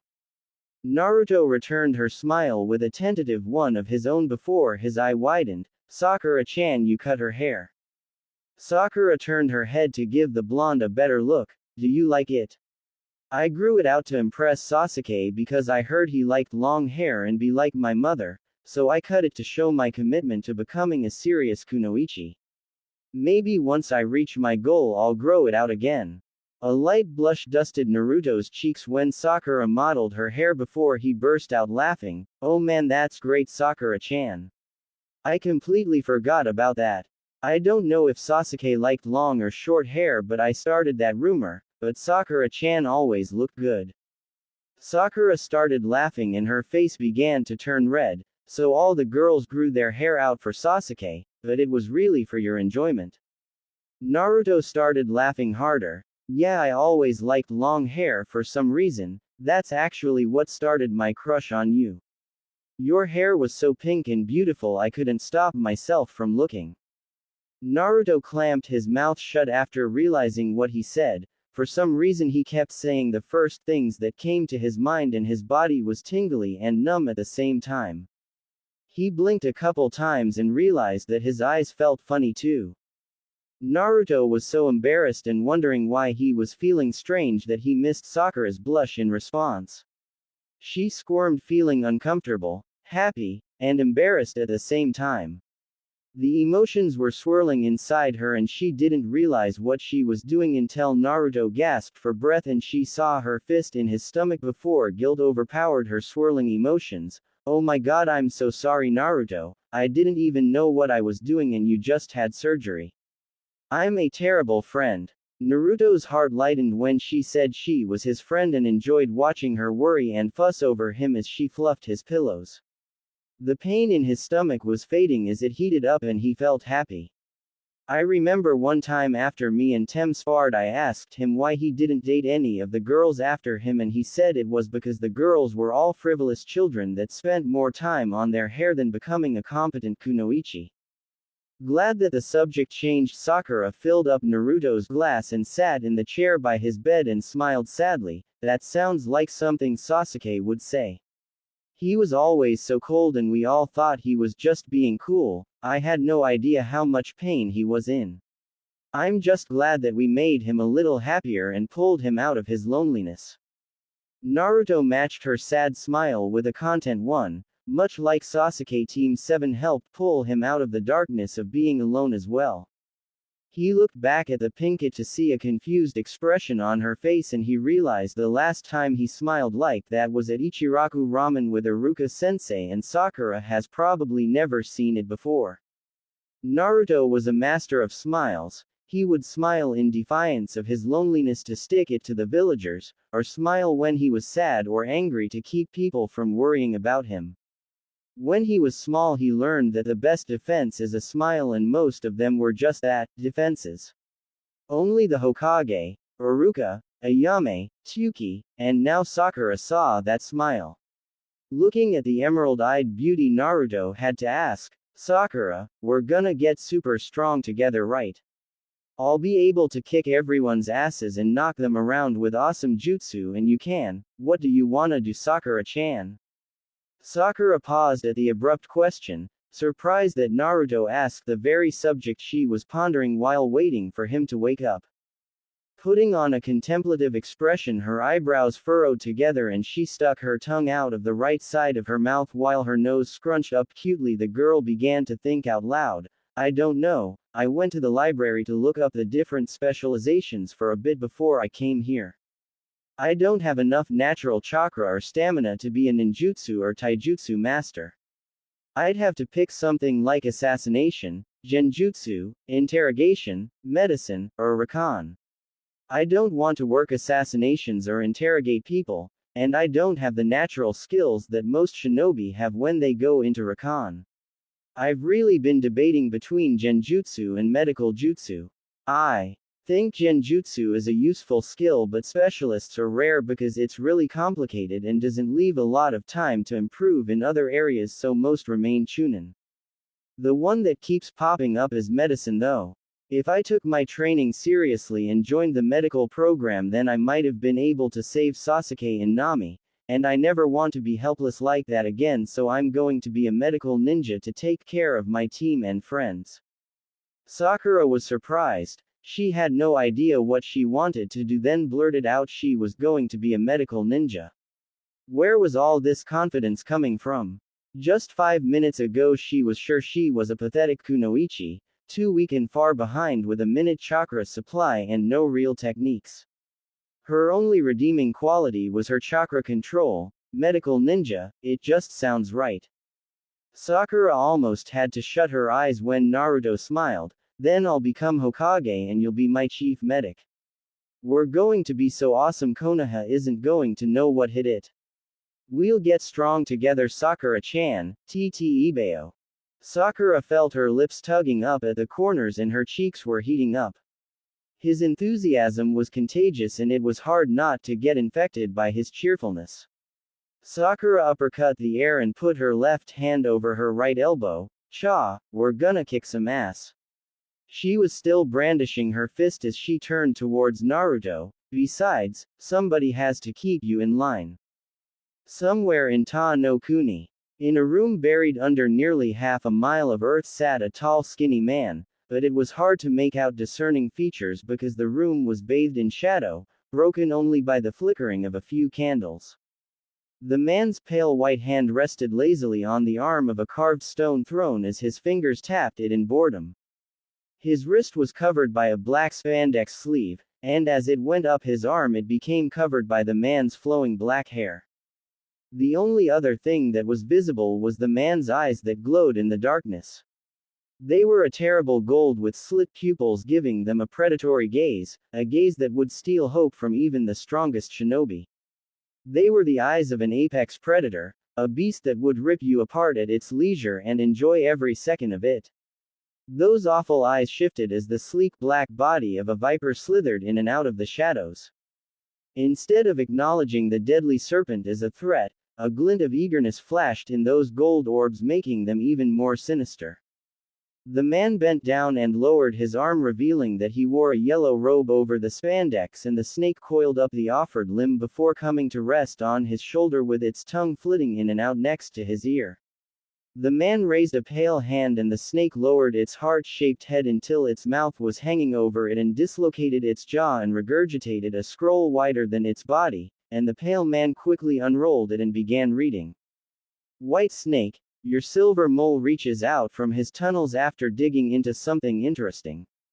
The eyes of immortality have closed in permanent sleep. This may change the reunion you planned with old friends, but I took the liberty of sending you a gift to make it more bearable and remember your dream with.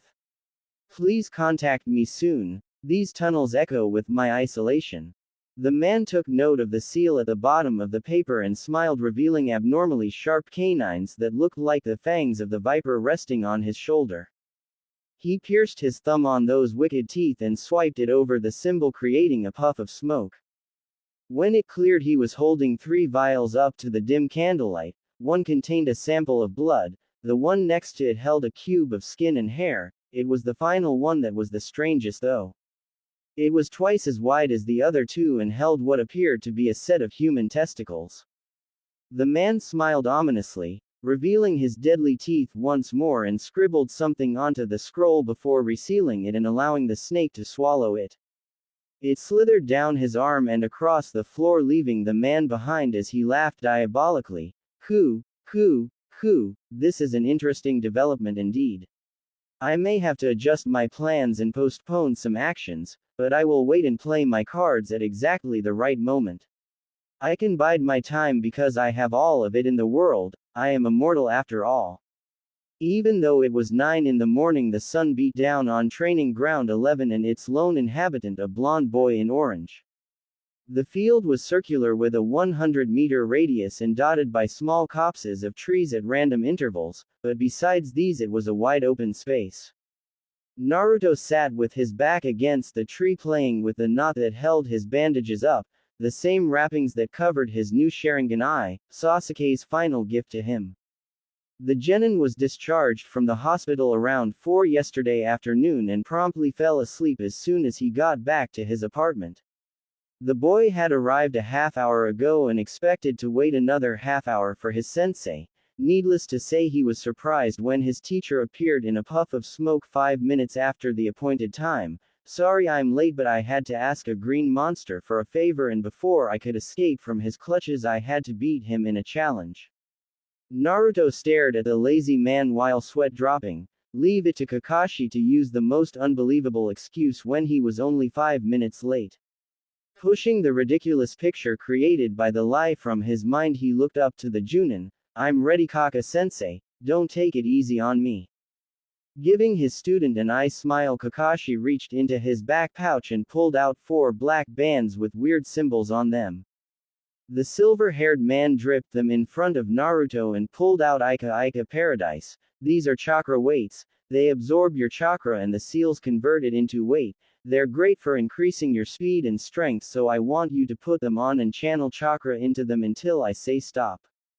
Naruto listened to his sensei's instructions and put the weights on his ankles and wrists before making the ram sign and channeling chakra into them.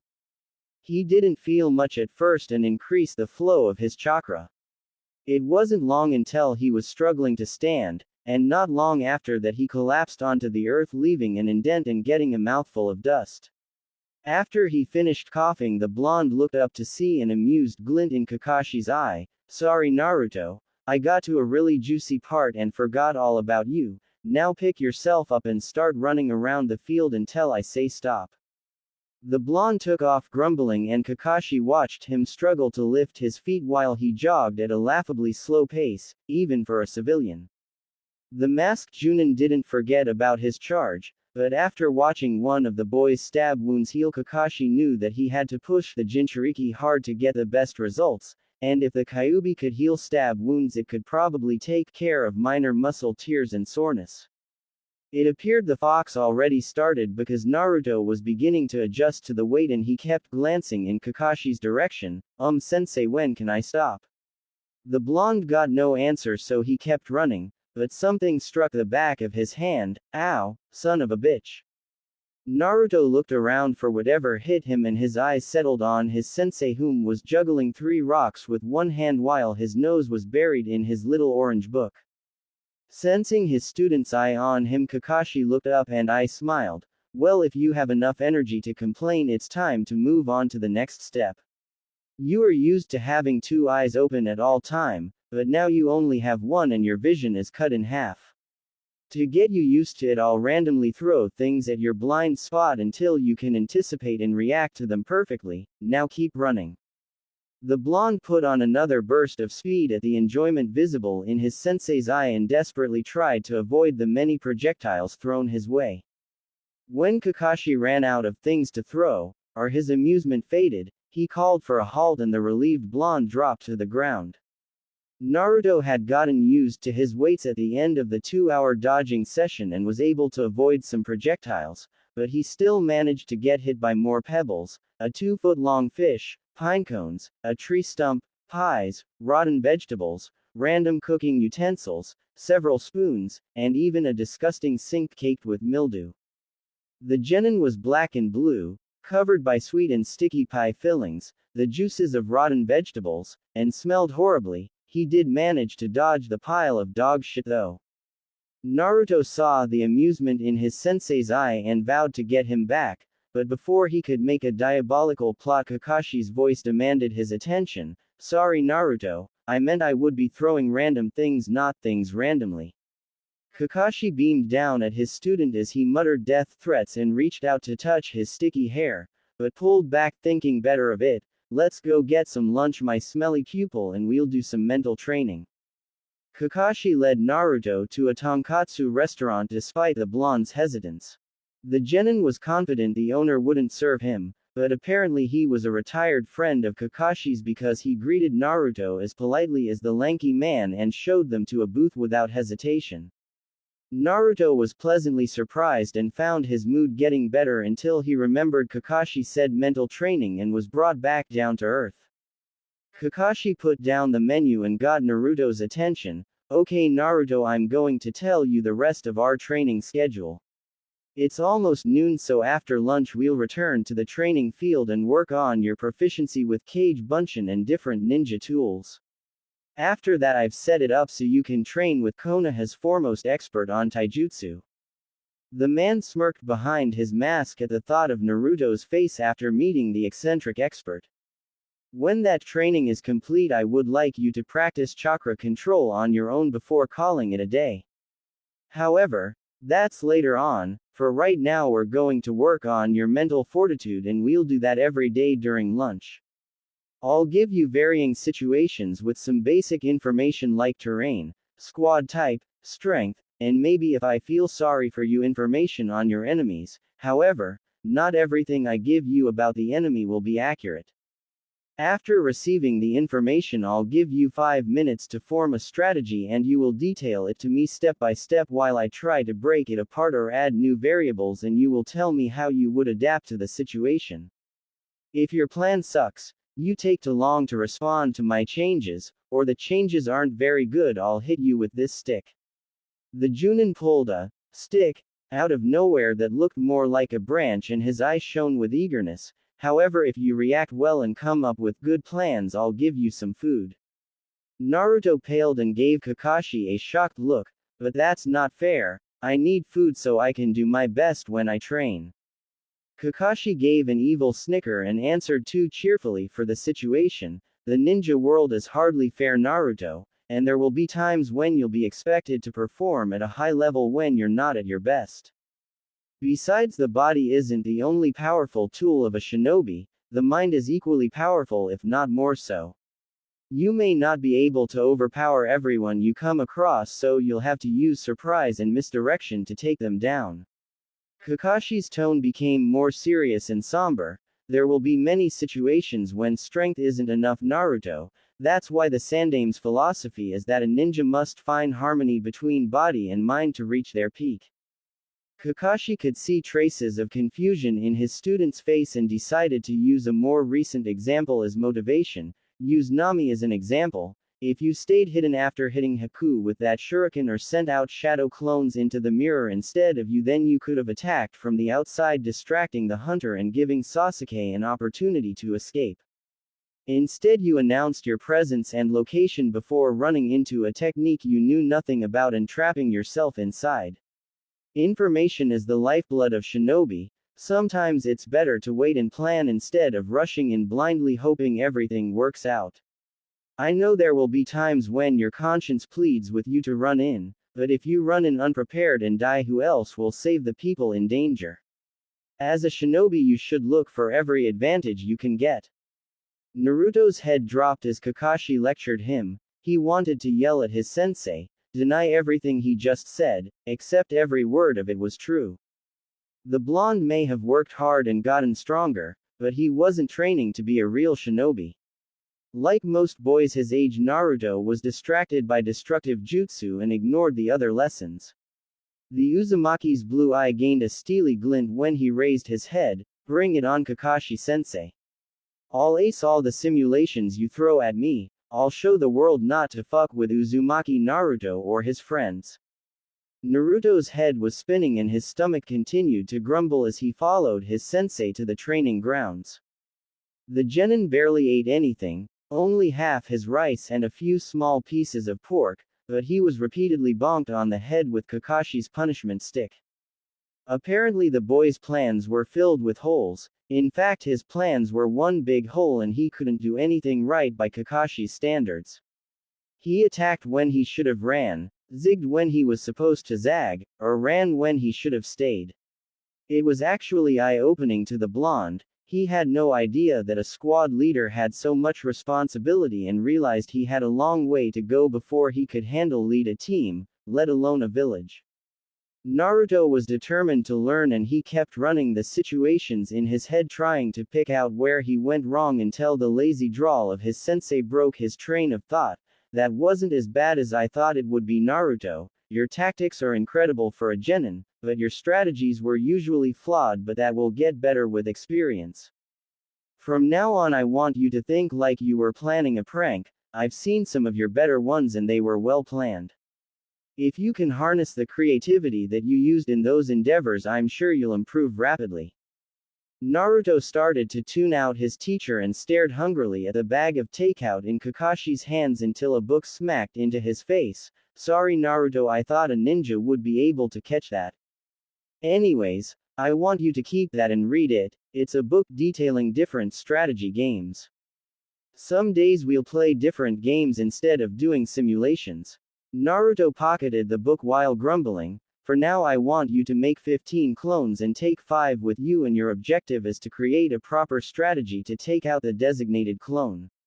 The remaining 10 will have to remain within a half-mile radius of this spot and no direct combat is allowed. Also, you will have no idea which clone is the target, so get going. Naruto was hiding with his 5 clones and preparing to explain his strategy to his minions when something popped into his head. It looked like the other squad of clones, and one was wearing a bandana tied around its thigh. They were near the small stream that snaked its way through the training field, hiding in the trees surrounding the bandana-wearing clone. Naruto wasn't sure what was happening, but knowing that he had the river to work with gave him some different options, so he changed some points and explained the changes before leading his squad into battle.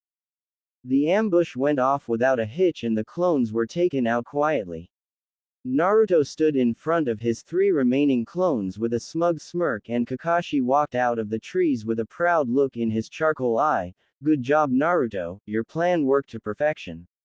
You were able to quickly locate your target, create an effective attack, and were able to easily separate and take out the opposing target despite being outnumbered. Naruto blushed and bashfully scratched his cheek. It wasn't that good, sensei. I lost a couple of clones in the attack. Kakashi ruffled the genin's blonde locks. Don't sell yourself short, Naruto. That was a very good strategy, and clones are very fragile constructs. Those would have been minor wounds if they were real people. But if you don't mind me asking, how did you find the clones that fast? Naruto stopped scratching his cheek as he thought back to the weird memory flash. I was actually going to ask you that. I was about to explain my strategy to the clones, but I got a sudden flash and saw the other group of clones near the river. Kakashi deadpanned at Naruto. You're telling me that you've been using the Kage Bunshin no Jutsu for 2 months and just realized at that now? Naruto looked even more confused and Kakashi sighed before continuing. Kage Bunshin no Jutsu was originally invented as a spying jutsu. Anything the clone sees or learns is transferred to the user after it's dispelled. You're the only person I know that can use the technique like you do, and it looks like you may be able to use them to train. Naruto blinked owlishly before a Cheshire grin spread over his face. So I don't have to read the stupid book you gave me. Kakashi slapped Naruto in the back of his head with Ika Ika Paradise before assuming a thinking pose. I don't think it stops there. All of the clones' memories and experiences are transferred. If you had 10 clones do the tree walking exercise for an hour then dispelled them, it would be like you did 10 hours of tree climbing, but I don't think you would get the physical benefits from the exercise. Naruto's jaw dropped in disbelief. You mean I can make as many clones as I want and send them to train? I'll be the Hokage in no time, Tte Ibeo. Kakashi was quick to stomp that line of thinking. Don't be stupid. If you use too many clones, it could overload your brain with information, and it could be worse for you because your brain is still forming connections and developing, so don't put too much stress on it. For now, I'll let you make 25 at a time for training until I talk to the Hokage and we agree on a number. But right now you have to go meet your taijutsu tutor, so make 25 clones to leave with me and head to training ground 9. As Naruto walked away, his sensei's voice gained an ominous glint. Oh, and so that doesn't happen again, you'll be doing this exercise against my clones from now on. Naruto shivered and waved over his back as he went towards training ground 9. See you later, Kaka-sensei. Kakashi yelled out for Naruto just as he was disappearing from view. Come back when you're done. The first time we disperse the clones, I want to do it together. The blonde gave a lazy wave over his shoulder showing he heard, and Kakashi had a proud smile under his mask. Maybe I should have trained Naruto when he was younger. It's fun getting payback for all the torture Minato-sensei put me through. After the discovery he made about the Cage Bunshin, Naruto was practically skipping towards training ground 9, confident that he would be able to improve drastically with the new training method. Nothing could break him out of his good mood, until he saw his teacher and training partner. What the hell is that? His sensei was around the same height as Kakashi, although he had way more muscles that were clearly visible through his skin-tight green spandex suit and orange leg warmers. He had a bowl cut that appeared to be coated with so much gel it shone in the light, and the eyebrows, those horrible, bushy, disgusting, wiggling eyebrows. He was so bizarre looking that Naruto thought the flak jacket he wore was fake because nobody that strange could be a Junin. To make matters worse, his training partner was a look-alike of the Green Man sans the vest. Naruto was prepared to sneak away silently before they noticed him when it happened. The strange duo hugged each other in a strangely manly way while shouting the other's name.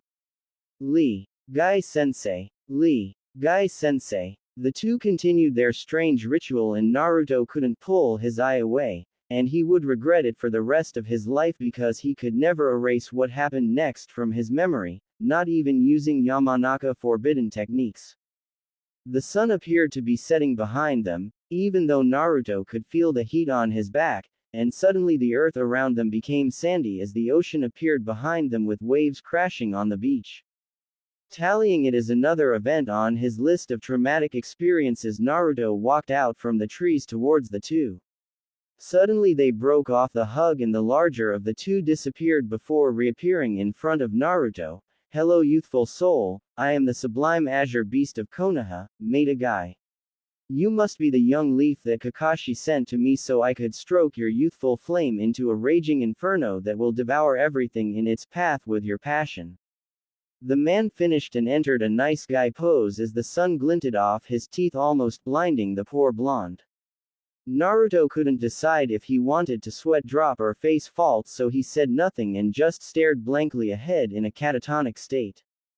This only seemed to set Guy off more though. Truly you radiate the same hipness that my eternal rival Kakashi possesses, but my sublime teachings will break through that hip barrier and increase your flames of youth, though they must already be substantial because I wasn't expecting you for another 2 hours. Well, if you're ready then the flames of youth wait for no man. I always say, you can join us on our post-mid-afternoon pre-dinner workout that we do before we begin our afternoon taijutsu. Naruto's brain kickstarted itself somewhere in Guy's sermon of youth. Yeah, whatever you say, super bushy brows. Kakashi-sensei sent me and said I needed to work on my physical abilities and taijutsu. Guy rubbed his thumb under his nose and gave a cocky smile. I see my eternal rival recognizes my prowess in those areas as above his and trusts me to guide his pupil magnificently. The Azure Beast gave Naruto another once-over. I see you are wearing weights, that is most excellent indeed. You are ready to join me and my youthful pupil in our quest to increase our flaming passion with youthful exercise. Lee, come meet your newest comrade who is also in the springtime of his youth. He has come to me upon learning my magnificence in the marvelous art of taijutsu. Faster than Naruto could blink, the mini-me was standing in front of him with an eager grin on his face. Hello, my name is Rock Lee, the beautiful crimson beast of Konoha, and it is a pleasure to have a brother pupil under Gai-sensei's youthful guidance. Manly tears began to stream down Lee's face. Gai-sensei, your flames of youth helped ignite. How rude of me, I never learned your name. For that I will do 1,000 push-ups, and if I cannot do that I'll clean all the garbage up in the streets of Konoha, and if I cannot do that I'll climb up the Hokage monument with both hands and one foot tied behind my back. Lee would have continued, but Guy's raised hand stopped him. Lee, you are in the springtime of your youth, and sometimes the youthful flames ignite and consume you in a fiery passion. Since I failed in my duty as a sensei, I too shall punish myself. I will run to the border of Kase no Kuni and back on my hands. If I cannot do that, I will. Stop it. Naruto was breathing hard after yelling over the eccentric duo, and Guy and Lee turned to him and appeared to remember there was somebody else there. Kaka-sensei said to come here to learn taijutsu, so are you going to teach me or what? Guy smiled with his hands resting on his hips, and when he smiled Naruto was almost blinded once again. Such youthful passion, you shall indeed do well under my guidance.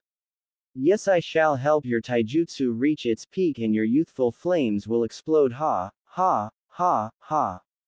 Naruto could only sweat drop at the man as he continued laughing, as he wondered if all Junin were this crazy, and if the Junin were batshit crazy, how nuts was the old man, who was the strongest ninja in the village.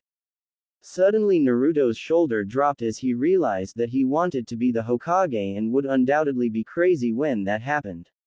Would he even know what was going on at that point, or just be a senile mess? Naruto began crying his own tears of manliness as Lee asked a question. Guy-sensei, what exercises shall we do this youthful day?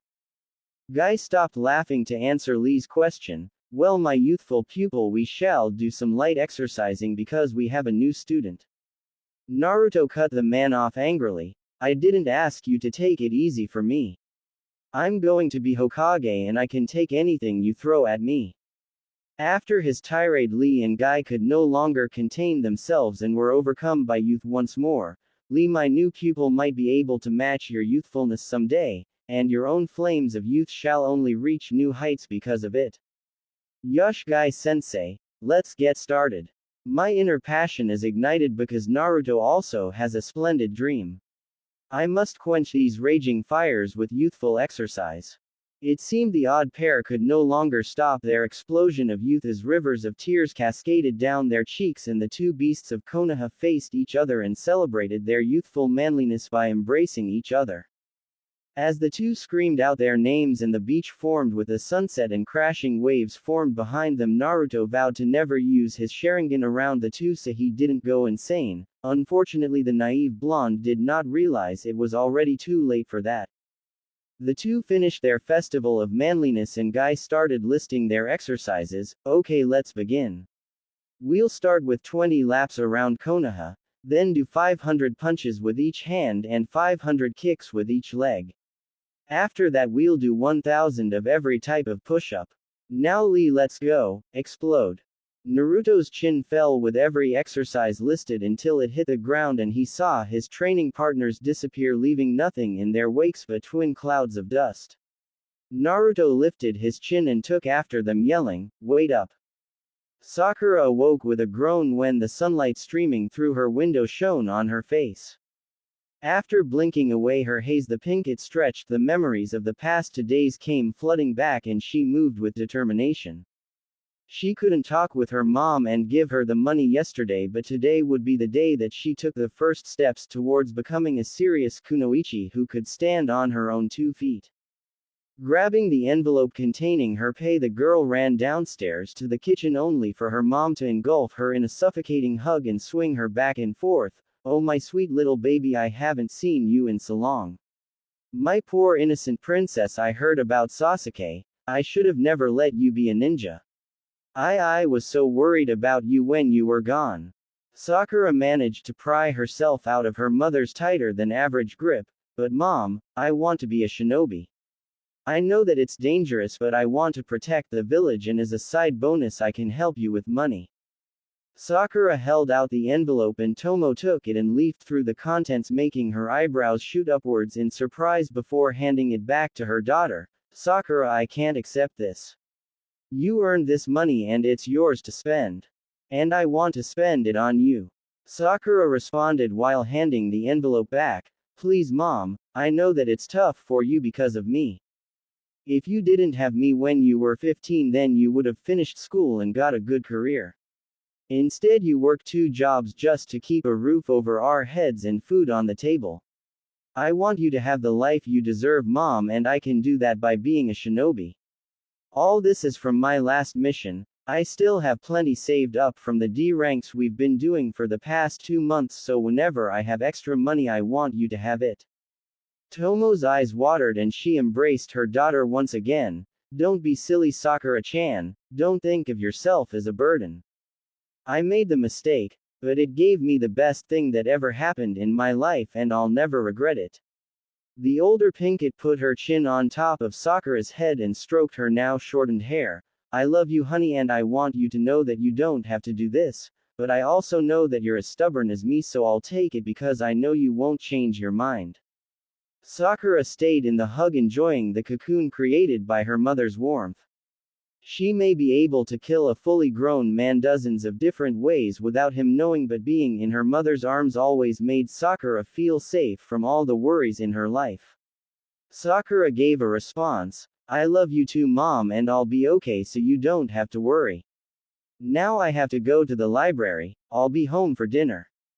Sakura let go of her mother and took off out the door, leaving the 28-year-old woman staring at her back. I'm your mother, Sakura-chan, I'll always be worried. Sakura stood in front of the library with a smile on her face as she remembered all the times she spent in here as an academy student. After she proclaimed her love for Sasuke and kick-started her rivalry with Ino, these 4 walls became a safe haven for the girl, a second home. This building was her domain. She could probably walk through and find almost any book by memory alone because of all the time she spent increasing her knowledge in an attempt to make herself stand out to Sasuke. She spent almost all her free time in here instead of training because it would make her less feminine, and she thought Sasuke would think she was a Neanderthal, though in hindsight the physical training would have elevated her in the Uchiha's eyes. Sakura shook off the unnecessary thoughts and stepped into the building, hoping Hitomi Basen, the little old lady who was the librarian as long as Sakura could remember. Instead of the kind old woman, a teenage girl with purple hair was manning the desk reading some magazine. Sakura strode past the girl without a word, confident she could find any book by herself. She bypassed the fiction section and turned at the general information section before coming to the stairs leading up to the specialized knowledge section in the library. She walked up and quickly located the medical section before going down the first row and picking out any books that looked like they would be useful: basic first aid, anatomy, herbology, poisons and antidotes, and general information about medical shinobi and their duties. The Pinkett found a seat and began perusing the books, making sure they were worth reading. It seemed like 10 minutes had passed, but when Sakura looked out the window it was apparent that she was in the library for several hours. She organized the books and looked through some of the things she wrote while skimming the tomes. Medic Nin used chakra to facilitate the production of cells to increase the rate of healing. They could do many other things, but Sakura only skimmed those because even the most basic things were beyond her ability. Also, medics were supposed to conserve as much chakra as possible while fighting in order to save it for healing.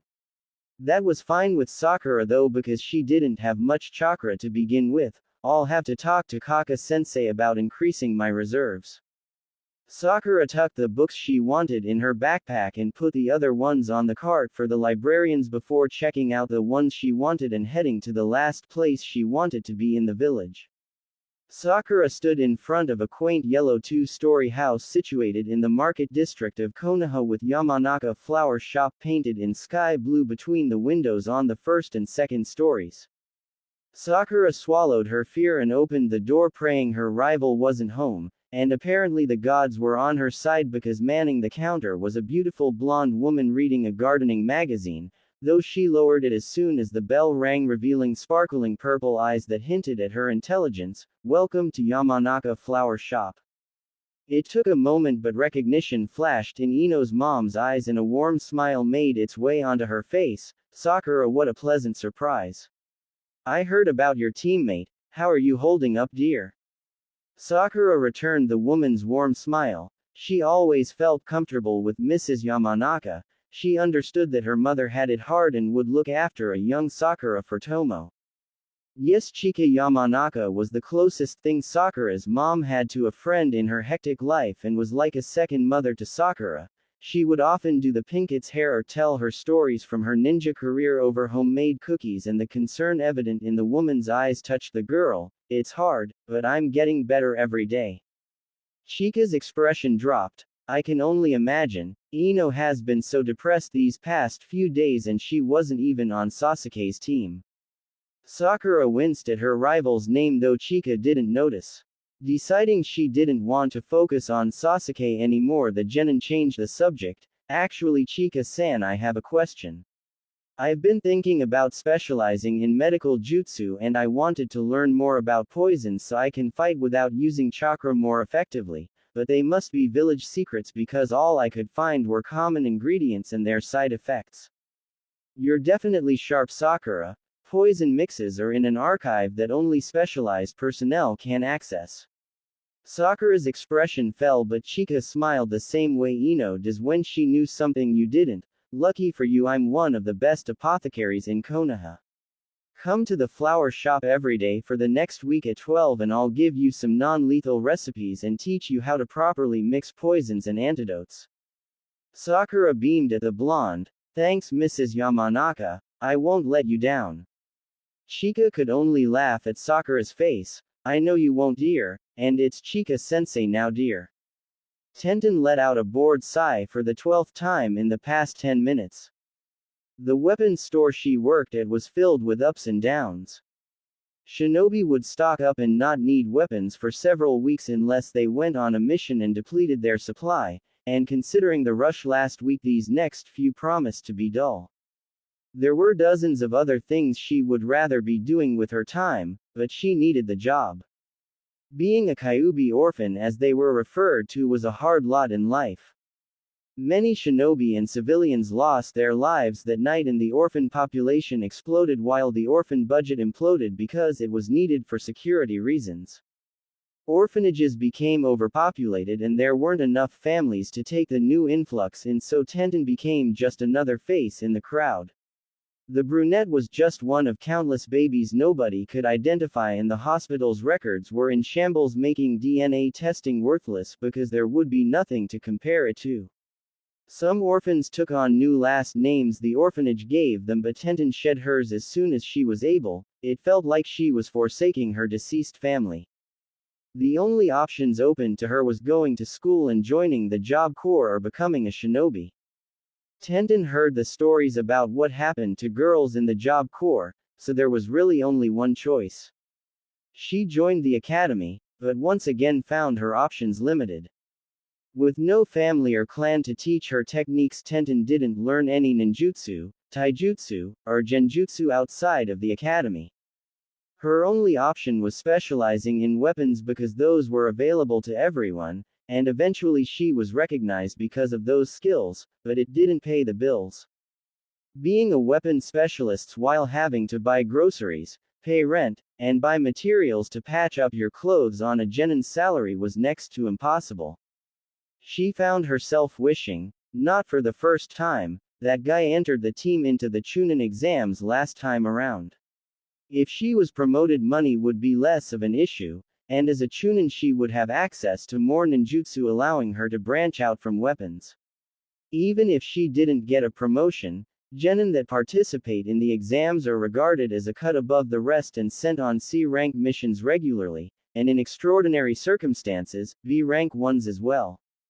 Tenten was so lost in thought she didn't hear the bell ring, and the genin didn't know there was anyone else in the store until she saw a flash of pink in the corner of her vision. When she turned her head to get a better look, she just scoffed and turned away, knowing that the pink-haired girl wouldn't need her help. She only had to buy the bare minimum required every couple weeks because she probably did not train as hard as she should, and it pissed the aspiring weapons mistress off. Tenten had to work hard and become a serious kunoichi to support herself, while other girls her age could afford to be more worried about boys, clothes, and their hair because they don't know how hard life can be. It was girls like that who give kunoichi a bad name.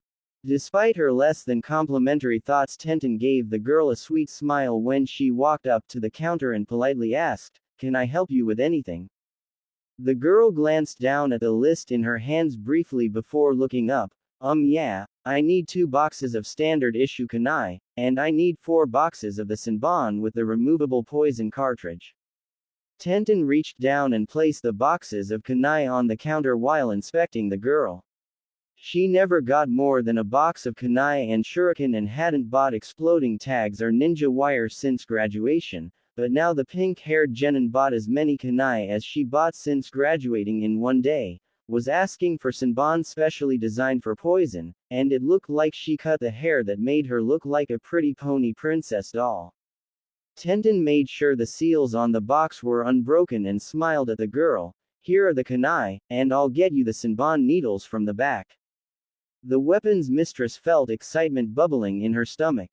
It looked like a girl her age might finally be taking this ninja thing seriously, which is quite rare, so rare that Tenten didn't have any girlfriends her own age.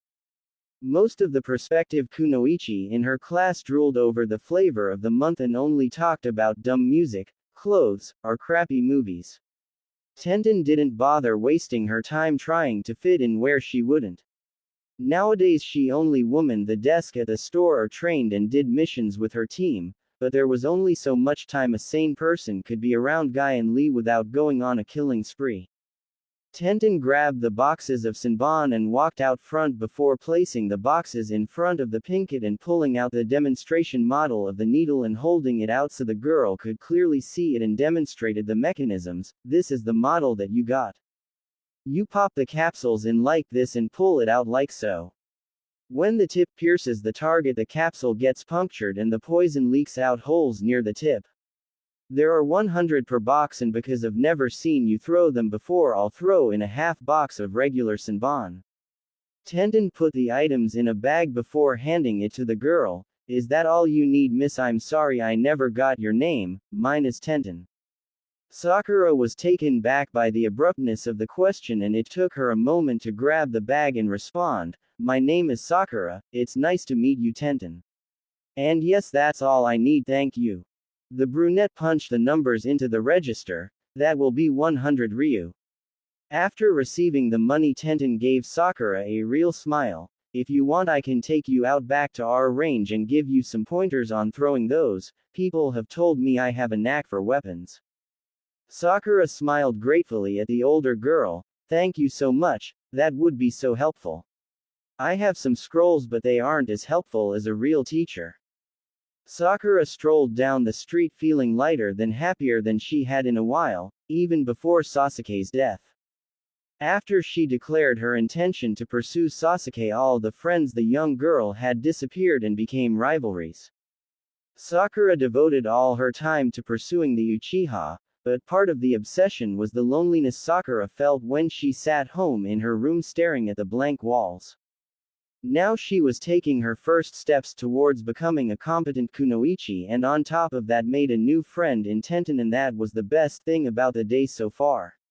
It may only have been training, but it was the first time Sakura spent time with a girl without arguing in a long time, and they scheduled another training session. The pinkett smiled and looked up at the perfectly clear sky and basked in the beauty of the day until she walked into something. The girl landed on her butt and brought her gaze back down to earth to see bright blonde hair with the bangs hanging over bright blue eyes, and whisker-marked cheeks were stretched in a sheepish smile. Sakura's eye began twitching as she recognized her teammate and gave him a sickly sweet smile. "Naruto. Watch where you're going. What are you thinking? Running into a lady like that? Honestly, how rude." Naruto shivered at the threatening glint in Sakura's green eyes and began shifting his weight from foot to foot looking for an escape route if things got ugly and chuckled nervously before responding, hey, sorry Sakura-chan, I'm exhausted and I wasn't looking where I was going. Sakura took a closer look at the blonde. You look like shit Naruto. And it was true. His usually bright blonde hair was caked with dirt and his face was bruised badly like he was on the wrong end of a sledgehammer. His clothes were tattered and disheveled, and the Uzumaki's lone blue eye usually filled with energy and life was drooping in fatigue and lacked the customary spark of life. Sakura just stood up while sighing and dusted the dirt from her backside. Don't worry about it Naruto, just watch where you're going next time. Most people aren't as even-tempered as me. Naruto deadpanned before replying, right, well sorry again Sakura-chan, but I have to go meet Kaka-sensei before I can go home so I'll see you later. Sakura watched her teammates back as he got farther and farther away from her and called out before he disappeared, I know you're training Naruto but you better not think of leaving me behind because I'm going to get stronger too. Naruto stopped walking and turned around giving Sakura a foxy grin, of course not Sakura-chan, I'm training so you don't leave me behind. Naruto disappeared around the next building and Sakura felt her lips tugging upwards, idiot. Sakura walked the rest of the way home with that small smile on her face and when she opened the door she saw more food on the table than they usually eat in one day. Her mother poked her head out of the kitchen and greeted Sakura with a smile before disappearing. As the Pinkett took her place at the table she realized life was looking up and she was excited to see what the next day would bring. 1 week later, the sun spilled through a window on the outskirts of Konoha making a pair of lazy eyes open and look at the clock on his bedside table, 11 a.m., no self-respecting person wakes up at this indecent hour.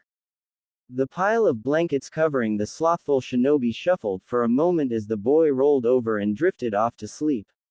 He thought he had 10 more minutes of peaceful slumbering, but the tyrant of the house grabbed the mess of blankets and dragged him into the bathroom. You don't have time for this Shikamaru, the funeral is in an hour and you have to meet Choji-kun and Ino-chan in 20 minutes.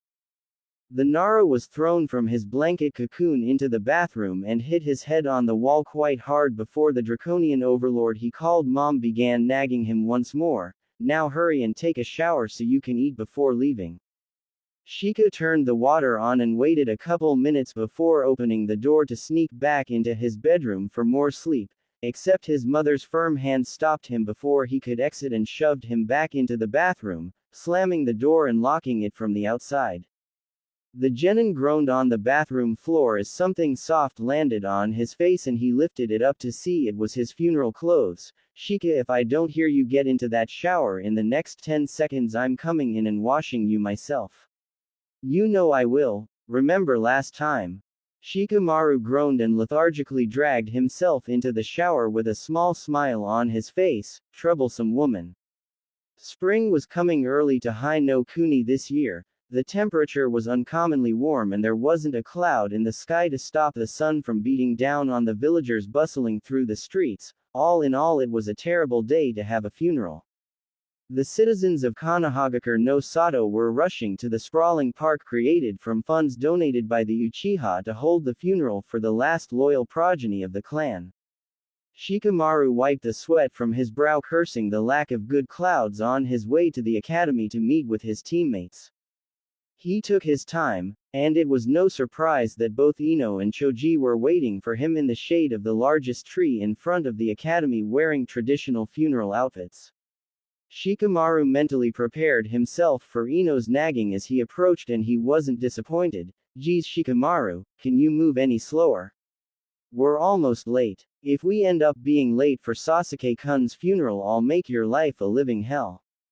Shikamaru just sighed and mumbled, how would that be any different than any other day of my life?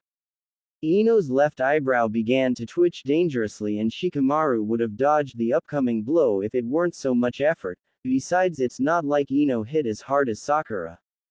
The blow never landed because of their pleasantly plump teammate, Akamichi Choji, restrained the fiery blonde. Easy there, Ino. If you hurt Shikamaru, we really will be late. Ino ripped her arm out of Choji's gentle grasp and huffed, whatever, let's just go. I hope Forehead is there so I can give her a piece of my mind. If a real kunoichi like me was on Sasuke-kun's team, it would have never happened. The kunoichi tried to walk away but found she couldn't move her body. What the hell are you doing, Shikamaru? Let me go. The laziest genin in Konoha released his jutsu and watched as Ino turned around with a scowl marring her face, but he cut her off before she could go on a tirade. You better not say anything like that to Sakura or Naruto. I overheard my dad telling my mom about the mission report and neither of them are at fault. Besides, they probably feel guilty enough and don't need bothersome woman like you bitching and making it worse. Shikamaru walked past Ino and started towards the park. They are our comrades, and as troublesome as it is, we watch out for our comrades. Ino's anger left her and her shoulders sagged as she watched Shikamaru lazily stroll towards the funeral. Alright, let's just hurry up. Uchiwa Park was crowded with villagers that came to pay their last respects to the fallen scion of one of the founding clans of the village. With the death of Uchiha Sasuke, the once great clan and their powerful bloodline was now just an entry in the history books and lost to Konoha forever, though Shikamaru knew that Kakashi had a Sharingan. The Nara stood next to his teammates among the crowd staring up at the stage that held the closed casket. Team 7, the Hokage, several high-ranking shinobi, and a priest performing the ceremony. Shikamaru wished he had some sort of box that would let the Reverend know it was time to wrap it up while zoning out the incredibly long sermon that had dragged on for the better part of an hour already and showed no signs of slowing down. And as the priest's voice faded into the background, snippets of the crowd's conversation made it to his ear. Heard he threw Uchiha-sama in front of the attack knowing it would kill him. He killed poor Sasuke-sama while his back was turned for fun. I heard he slaughtered the enemies then turned on his teammates because his bloodlust wasn't slated. That little monster did it to harvest the Sharingan. We're doomed now that it has that power. Shikamaru's mind was moving a mile a minute as he tried to figure out what they were talking about.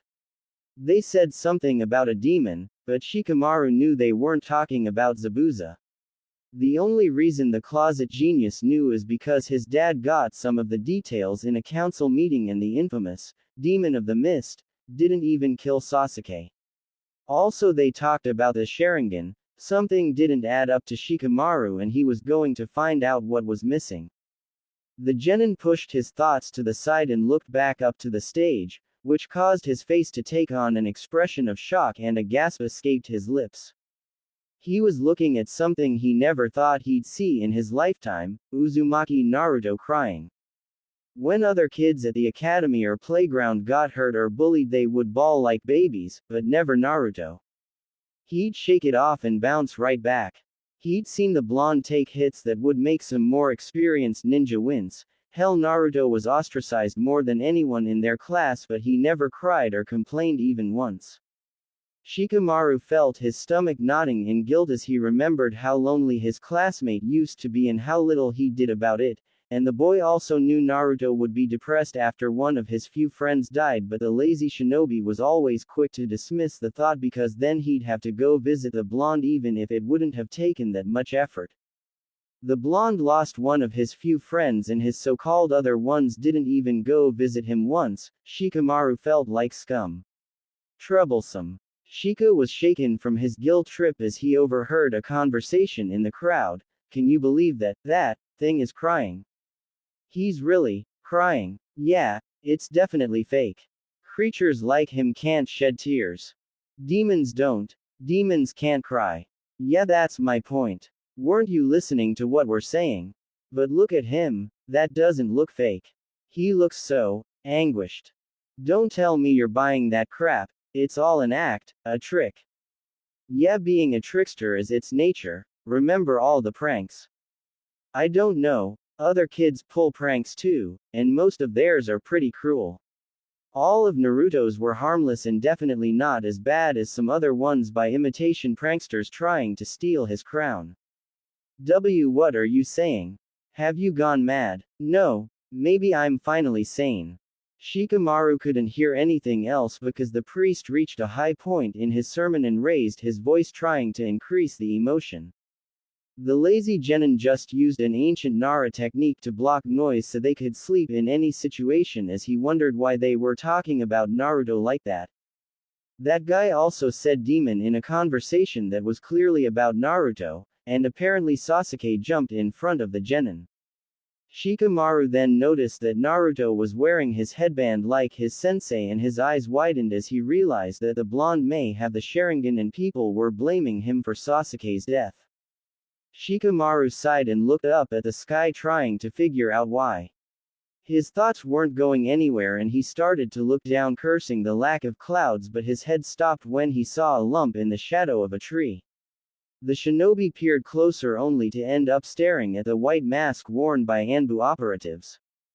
Uchiha Itachi sat in the shadowy canopy of a tree overlooking his little brother's funeral when the hairs on the back of his neck tingled.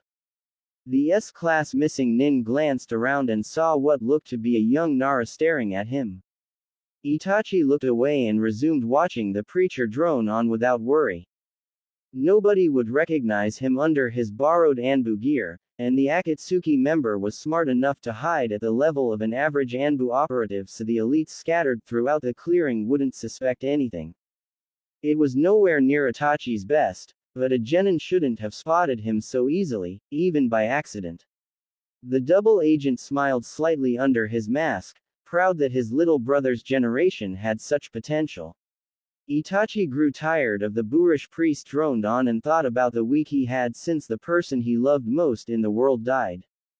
Flashback. Itachi was on watch and sat motionless by the campfire on the border of Ta and Hai no Kuni. Kisame had finally fallen asleep and Itachi flared his chakra, letting his raven know it could show itself. The large black bird landed on his outstretched arm and turned its head so the Sharingan that was implanted looked into Itachi's. After finding Shisui's corpse, Itachi removed his best friend's eye and implanted it into his nin bird. He wanted to remove the other one too, but there wasn't enough time, and Koto Amatsukami was far more dangerous than the subtle mind-twisting powers of the other one, despite its long recharge time. The undercover agent's eyes widened as the telepathic link was made and he fought back the tears knowing there would be time for grief later. His little brother, his light, his hope for the future was gone from this world. All of Itachi's carefully laid and formulated plans hinged on Sasuke.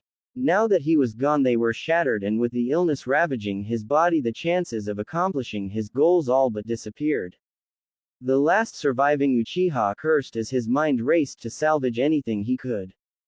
The most normal Akatsuki member rose and silently packed up, knowing he would have to return to his village. After making sure he had everything, Itachi made preparations to deal with Kisame. His partner was skilled in battle, almost unbeatable because of his sword, but he failed as a ninja. His moniker of the tailless-tailed beast was a good description. The blue ninja thought Samahata was an absolute defense against genjutsu, and he was right to an extent, but there were no absolutes in the world of shinobi. Someone that he was fighting would have no chance of putting him under a genjutsu. Samahata had a completely different chakra network than Kisame, so whenever it detected foreign chakra invading its wielder, the sword would isolate it and absorb it, rendering genjutsu useless. Someone Kisame was fighting would never have a chance, but Itachi was his longtime partner and the sword was used to his signature. He could inject trace amounts of chakra into the sword and place it in a genjutsu, which makes Kisame vulnerable to genjutsu, but how do you put a sword in a genjutsu? Samahata was sentient and had some awareness and interaction with the world, faux senses if you will. It was a matter of finding out how those senses worked and altering them. The sword senses and tastes chakra, so Itachi made it remember the most delicious chakras that it devoured, and the sword was lost in its own little world. After making sure it was affecting the weapon, Itachi placed Kisame in a genjutsu that would have them meet in a week in a small town near the Kusaim border.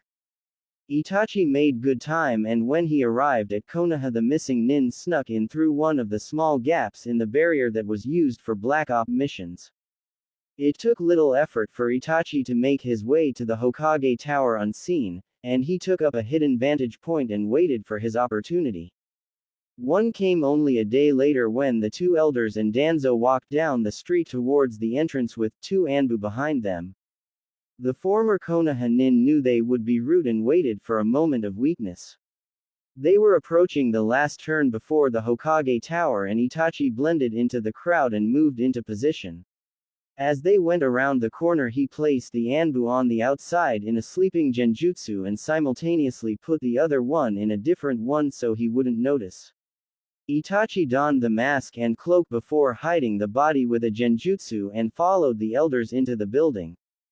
Itachi sat silently and tuned out the meeting, he was too busy completing his next task. The Uchiha found all the hidden members of the Anbu in the room and placed them in a subtle genjutsu loop where they heard what they thought the elders would say from past experience. He finished the task efficiently and threw the cloak and mask to the side. Homura, Koharu, and Danzo all appeared to be surprised by his dramatic unveiling, but the Sandaime sat there calmly with a sad smile on his face. Itachi-kun, I was wondering when you would be visiting. I was hoping it would be before the funeral.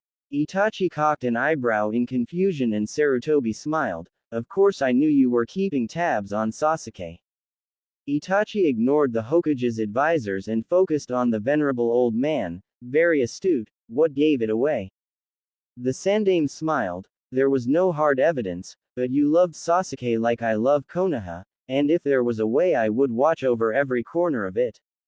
Itachi was amused and a smile cracked his stoic mask for the first time in years, but before he could respond Danzo tensed and interrupted. Why have you come, Itachi, to reveal the truth of the massacre now that Sasuke is dead?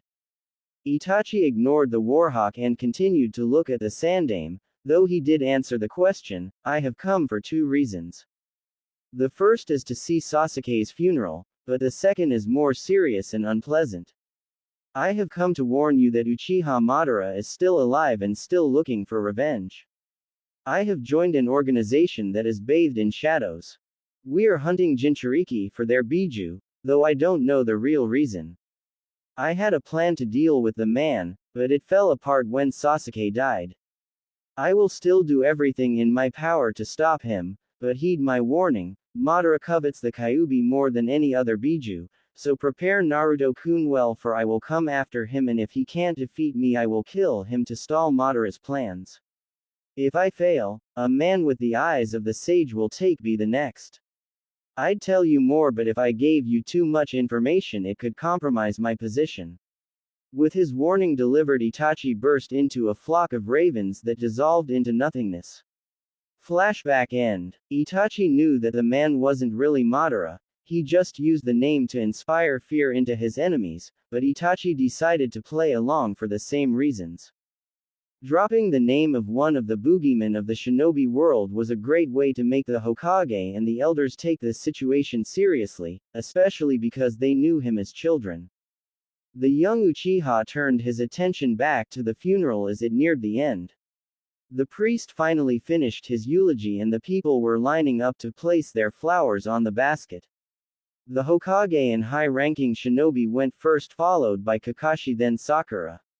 His target was the next to approach the casket and Itachi eyed him with interest.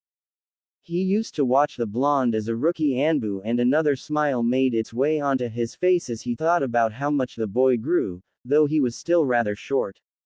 Itachi paid extra attention to the bandages around his left eye covered by his headband. He was proud that his little brother rose above the hatred that cursed the Uchiha clan. Itachi was about to leave and took one last glance at the Yondaime's legacy and gasped. Naruto's was crying even harder than before. Tears still streamed out from his right eye, his left eye was crying tears of blood. Itachi stared at the trails of blood wondering if it was even possible, but after overcoming the shock he realized that his plan was still salvageable and like a true shinobi he would adapt to the situation. Itachi made his way towards the meeting spot and wondered how that man would fare against the combined power of the Uchiha and the Senju. Hiruzen Sarutobi was a worried mess as he frantically rushed to the hospital. The old man wanted to accompany his adopted grandson to the hospital, but his duties as the Hokage dictated he would have to stay until the end of the funeral, but as soon as it was over he took off running. The man remembered the last time he was this worried and moved this fast. It was when his daughter-in-law gave birth to Konohamaru. Suddenly the old man remembered something else about that day and stopped running. Shit, I'm a shinobi, I can just shunshin. Why do I do this every time? The Hokage appeared in front of the hospital in a puff of smoke and walked past the receptionist and focused on Naruto's chakra signature. As he hurried through the hallways, the old man felt his worries hit him full force. What if it was the Kyuubi? The beast hates the Sharingan, and it wouldn't be a surprise if it did everything in its power to keep Naruto from having one. The Shiki Fujin should stop the Biju from carrying out its will, but it was completely different from the previous seal that Mito and Kushina used, and everything was theoretical. What if it was already failing? The Sandaime was about to burst through the door when it slowly opened and the head medic stepped out. The Hokage sucked in a breath and asked the dreaded question, Yakushi-san, what's going on? The silver-haired medic looked at the panicking Hokage and tried to explain, well, the thing is, I have no idea. I've never seen anything like this before. His eye works perfectly. Actually, all the tests say his Sharingan functions better than an actual Uchiha's would, but I don't even know if it's still the Sharingan. It appears to have mutated. It's possible exposure to the Kyuubi's chakra. The Hokage began to get a better idea of what was happening during the medic's explanation and raised a hand to cut him off and prayed to God that it wasn't what he thought it was. I'd like to see Naruto-kun now, Yakushi-san. The medic started to open the door, but the Hokage stopped him, alone. The medic backed off sheepishly. Of course, Hokage-sama. The Hokage entered and closed the door behind him as his stomach tightened with anxiety. Hello Naruto, are you okay? Naruto had his back to the Hokage and it appeared he was inspecting his new eye in a mirror he was holding. The boy didn't look away as he cheerfully responded, yeah. The boy dropped the mirror and started to turn around. Sasuke's eye went all weird, I think it's defective. The Sandaime gasped when he looked into Naruto's eye and gasped. The outside of the pattern in his eye was completely black and the inside was red. 3 ellipses intersected, forming a 6-point star, and on the inside were 2 triangles, one upside down and one regular one, creating another 6-pointed star. The Hokage's worst fears were confirmed and he could only gasp, Mangekyo.